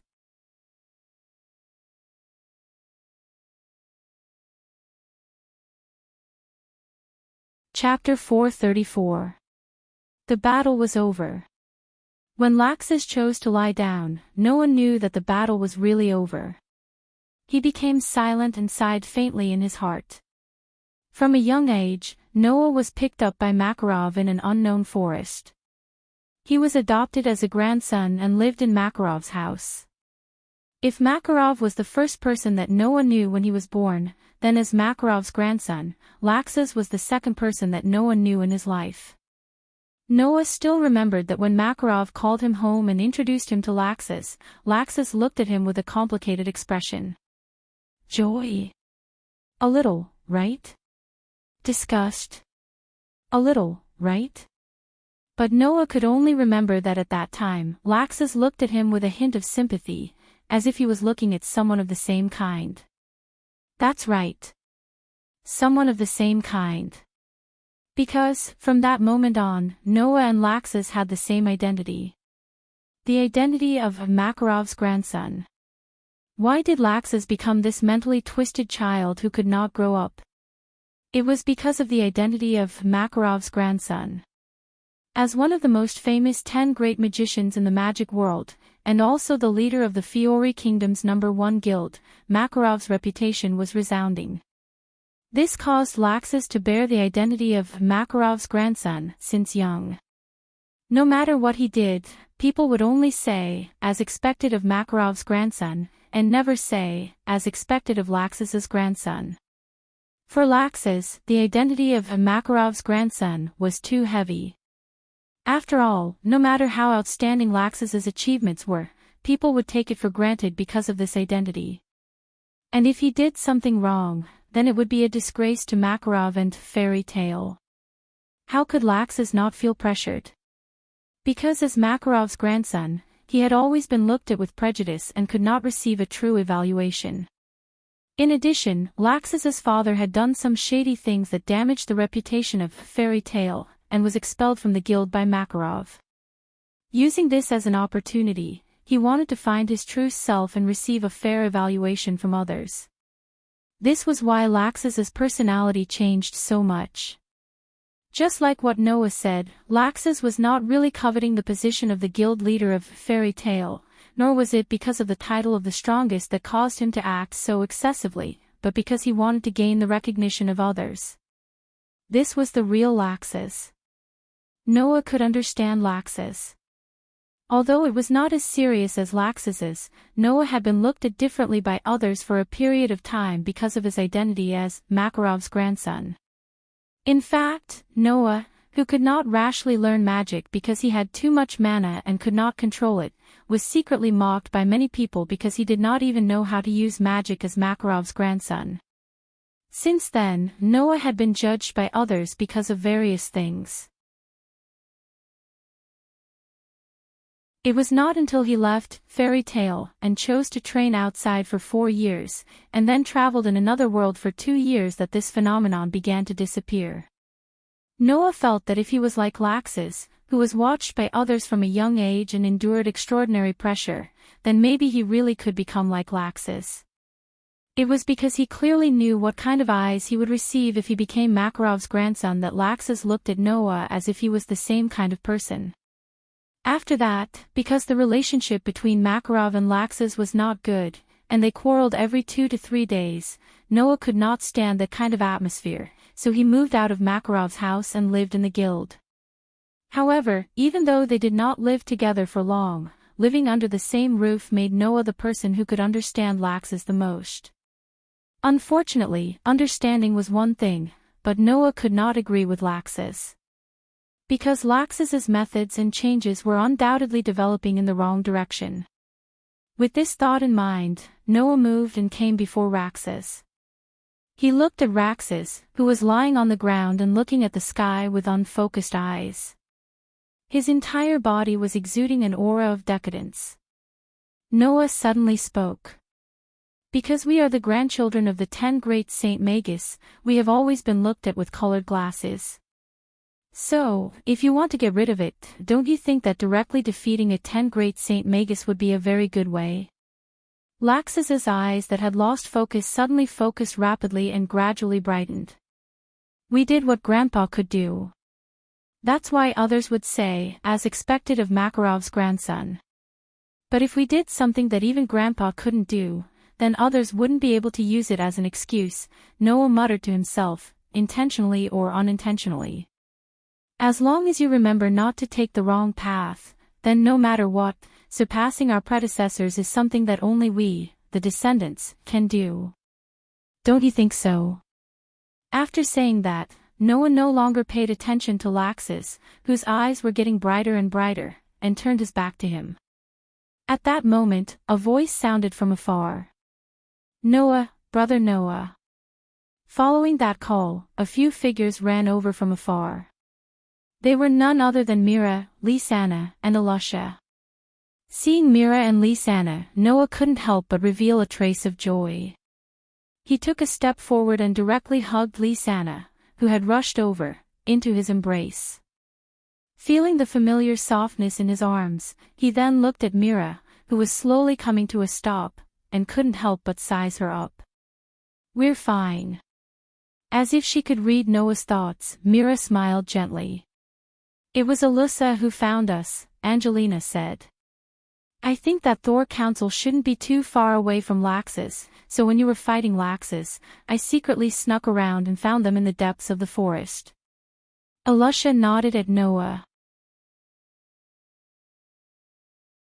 Luckily, Thor Council didn't make things difficult for Mira and Lisanna.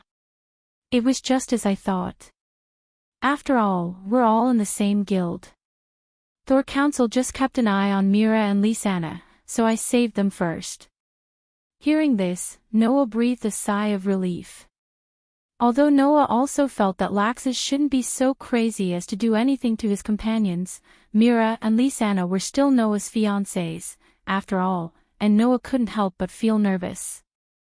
Now, he could finally rest assured. Alusha is really amazing. Lisanna, who raised her head from Noah's embrace, exclaimed in amazement. Even the entire Thor Council couldn't do anything to Alusha. Although I knew that Alusha was powerful before, I didn't think that she would be this powerful.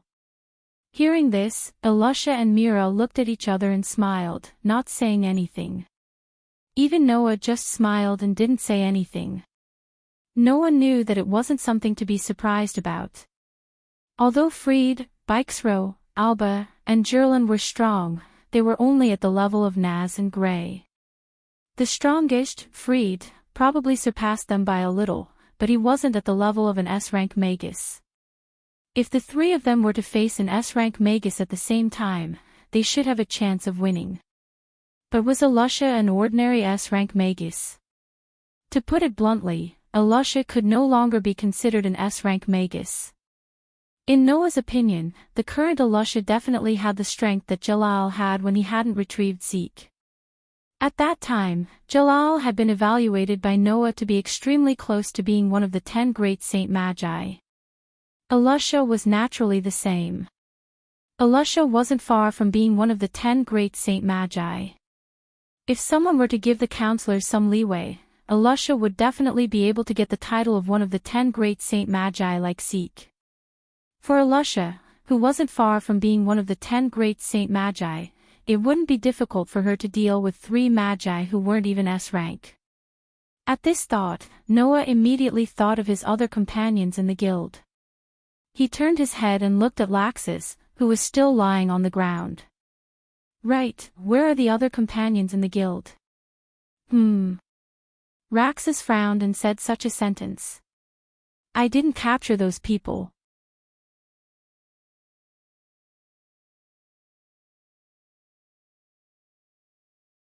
Chapter 435. You weren't the one who caught them. When Laxus's words reached the ears of Noah, Mira, Lisanna, and Alusha, the atmosphere changed completely. Alusha, in particular, stepped forward and questioned Laxus, who was lying on the ground due to the exhaustion of his mana. You're still planning to hide it at this point? Don't tell me you guys think that I'm the reason why everyone else in the guild went missing just because I asked Thor clan to find the sisters. Laxus seemed to have shaken off his dejected state of mind. He used his usual arrogant attitude, but there was no sense of tit-for-tat in his tone as he weakly said this. I asked the sisters to come here because I wanted to make a clean break with Noah. If I didn't do that, because of that old man, he probably wouldn't be serious with me. That's all. He didn't do anything else. Laxus glanced at Alusha. I'll say it again. I wasn't the one who caught them. Upon hearing that, Noah and the others immediately looked at each other, and they were at a loss for a moment. After learning that Raxus had ordered Thor's council to take Mira and Lisanna away, everyone, including Noah, believed that the disappearance of their guild members in the past 2 days was also Raxus's doing. After all, Laxus had always shown a certain degree of disgust towards his guild members who weren't up to his standards. Sometimes, he would even brazenly say that he wanted them to disappear. If it weren't for this attitude, why would Noah suspect that Laxus was involved in this matter? Because of this and the fact that Laxus had Laxus take Mira and Lisanna away, everyone thought that Laxus had the idea of usurping the position of president because Noah had taken it away from him. That was why he had captured everyone in the guild by hook or by crook. Otherwise, Makarov wouldn't have been so furious. But now, Laxus said that he didn't do anything to their missing guild members. This stunned everyone. Alusha seemed to want to say something, but she was stopped by Noah.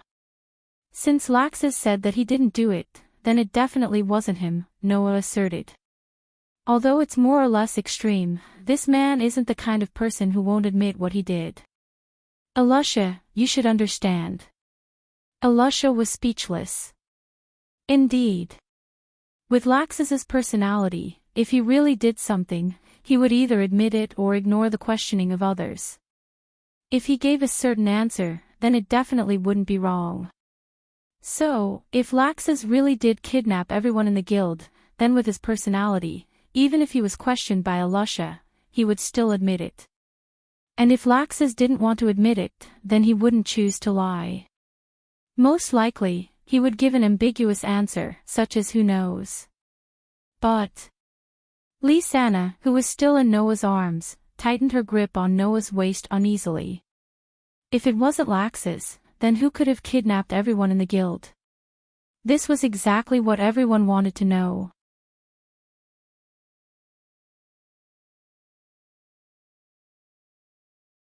Do you know who the attackers are? I'm not sure. Fried's hands trembled as he took out a totem-like wooden doll with only a head. You have to be careful. Having said that, Fried's head tilted to the side and he fainted as though he had completed his mission. Mira, Lisanna, Alusha, and Laxus were all shocked when they saw that. Don't worry, he's just fainted. Noah's sharp senses detected that Fried was still breathing. After a quick check, he came to this conclusion and picked up the doll in Fried's hand. What's this? That's a doll Bikeshro uses to control, Laxus said with an ugly expression. Bikeshro's magic can control souls, so there should be a soul inside. That means... Lisanna said with some uncertainty. If we let it lead the way, we might be able to find Bikeshro. If we use it well, we might even be able to find the attacker's lair. Noah gripped the wooden doll tightly and stood up, looking at everyone around him. Take Laxus and Free back to the guild for treatment and report this to grandfather. Do you want to go alone? Mira asked worriedly. It's too dangerous alone. I'll go with you. Alusha stood up without any explanation. No. Noah shook his head without hesitation. The guild might continue to be attacked. Although grandfather is here, Laxus can't fight and Mishgang isn't here. How can the guild not have an S-rank archmage guarding it? Looking at the worried expressions on the girls' faces, Noah had no choice but to give them some advice. I have BO. Even if something happens, I can escape. If you come with me, it'll be difficult for me to move.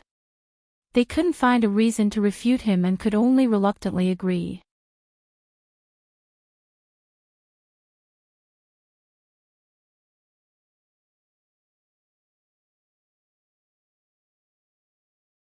Amidst the piercing sound of something breaking through the air, a round black shadow shot out from below, piercing through the air and landing on top of the wooden doll. Bang! The wooden doll was instantly blasted apart, scattering into pieces that filled the air. Only then did Noah clearly see the body of the round shadow that was attacking him. It was actually a crystal ball. Noah's eyes suddenly focused while retreating. An attack launched with a crystal ball. Noah had only encountered this attack method not long ago. Moreover, so far, Noah had only encountered one person who used this attack method. Future reveal. The next moment, a delicate voice echoed in the air. The crystal ball that blasted the puppets suddenly trembled and split into dozens of identical crystal balls. They hovered in the air for a while, and immediately, like raindrops, they fell from the sky and shot toward Noah's direction. The attack method finally allowed Noah to confirm who he encountered. His heart settled, and he reached out his hand. Snap, he snapped his fingers. Kacha kacha.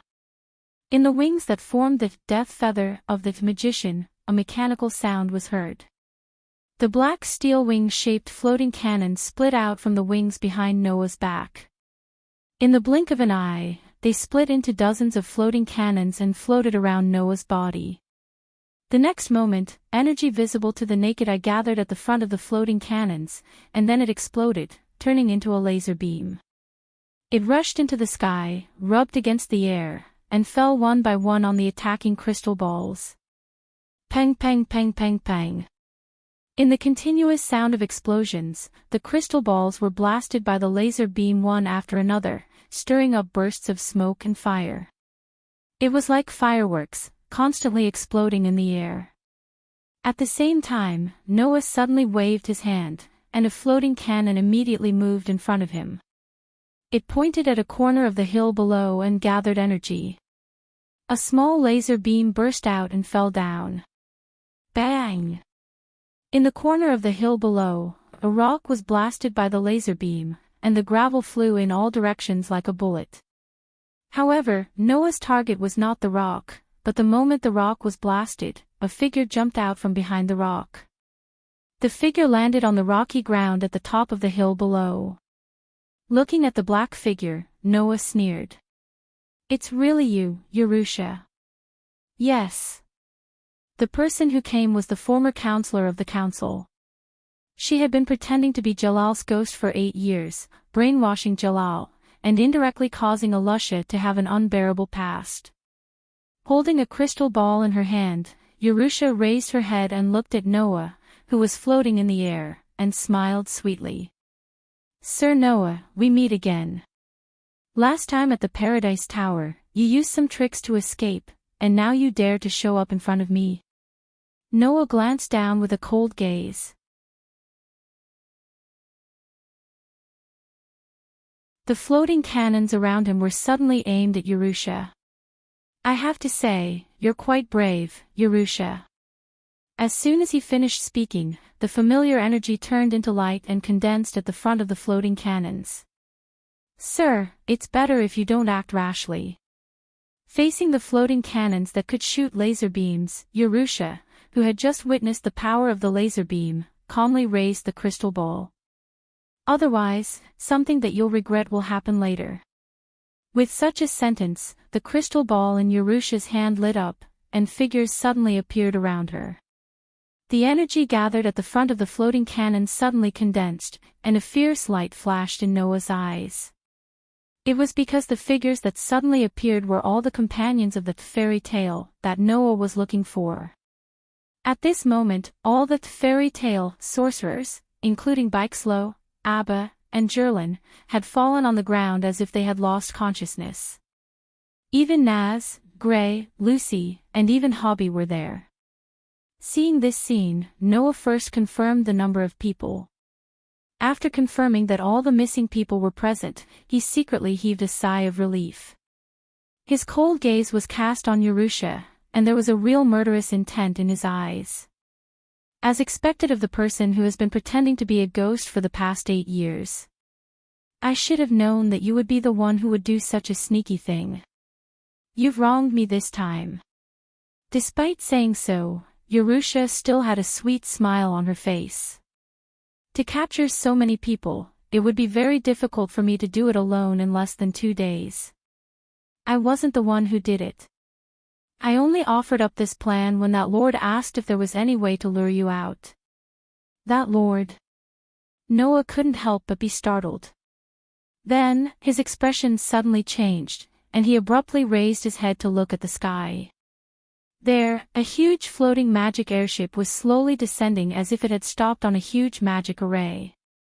At this moment, a whip shadow suddenly descended from the magic airship like a meteor falling from the sky. Amidst the sound of breaking air, it fell on Noah's body.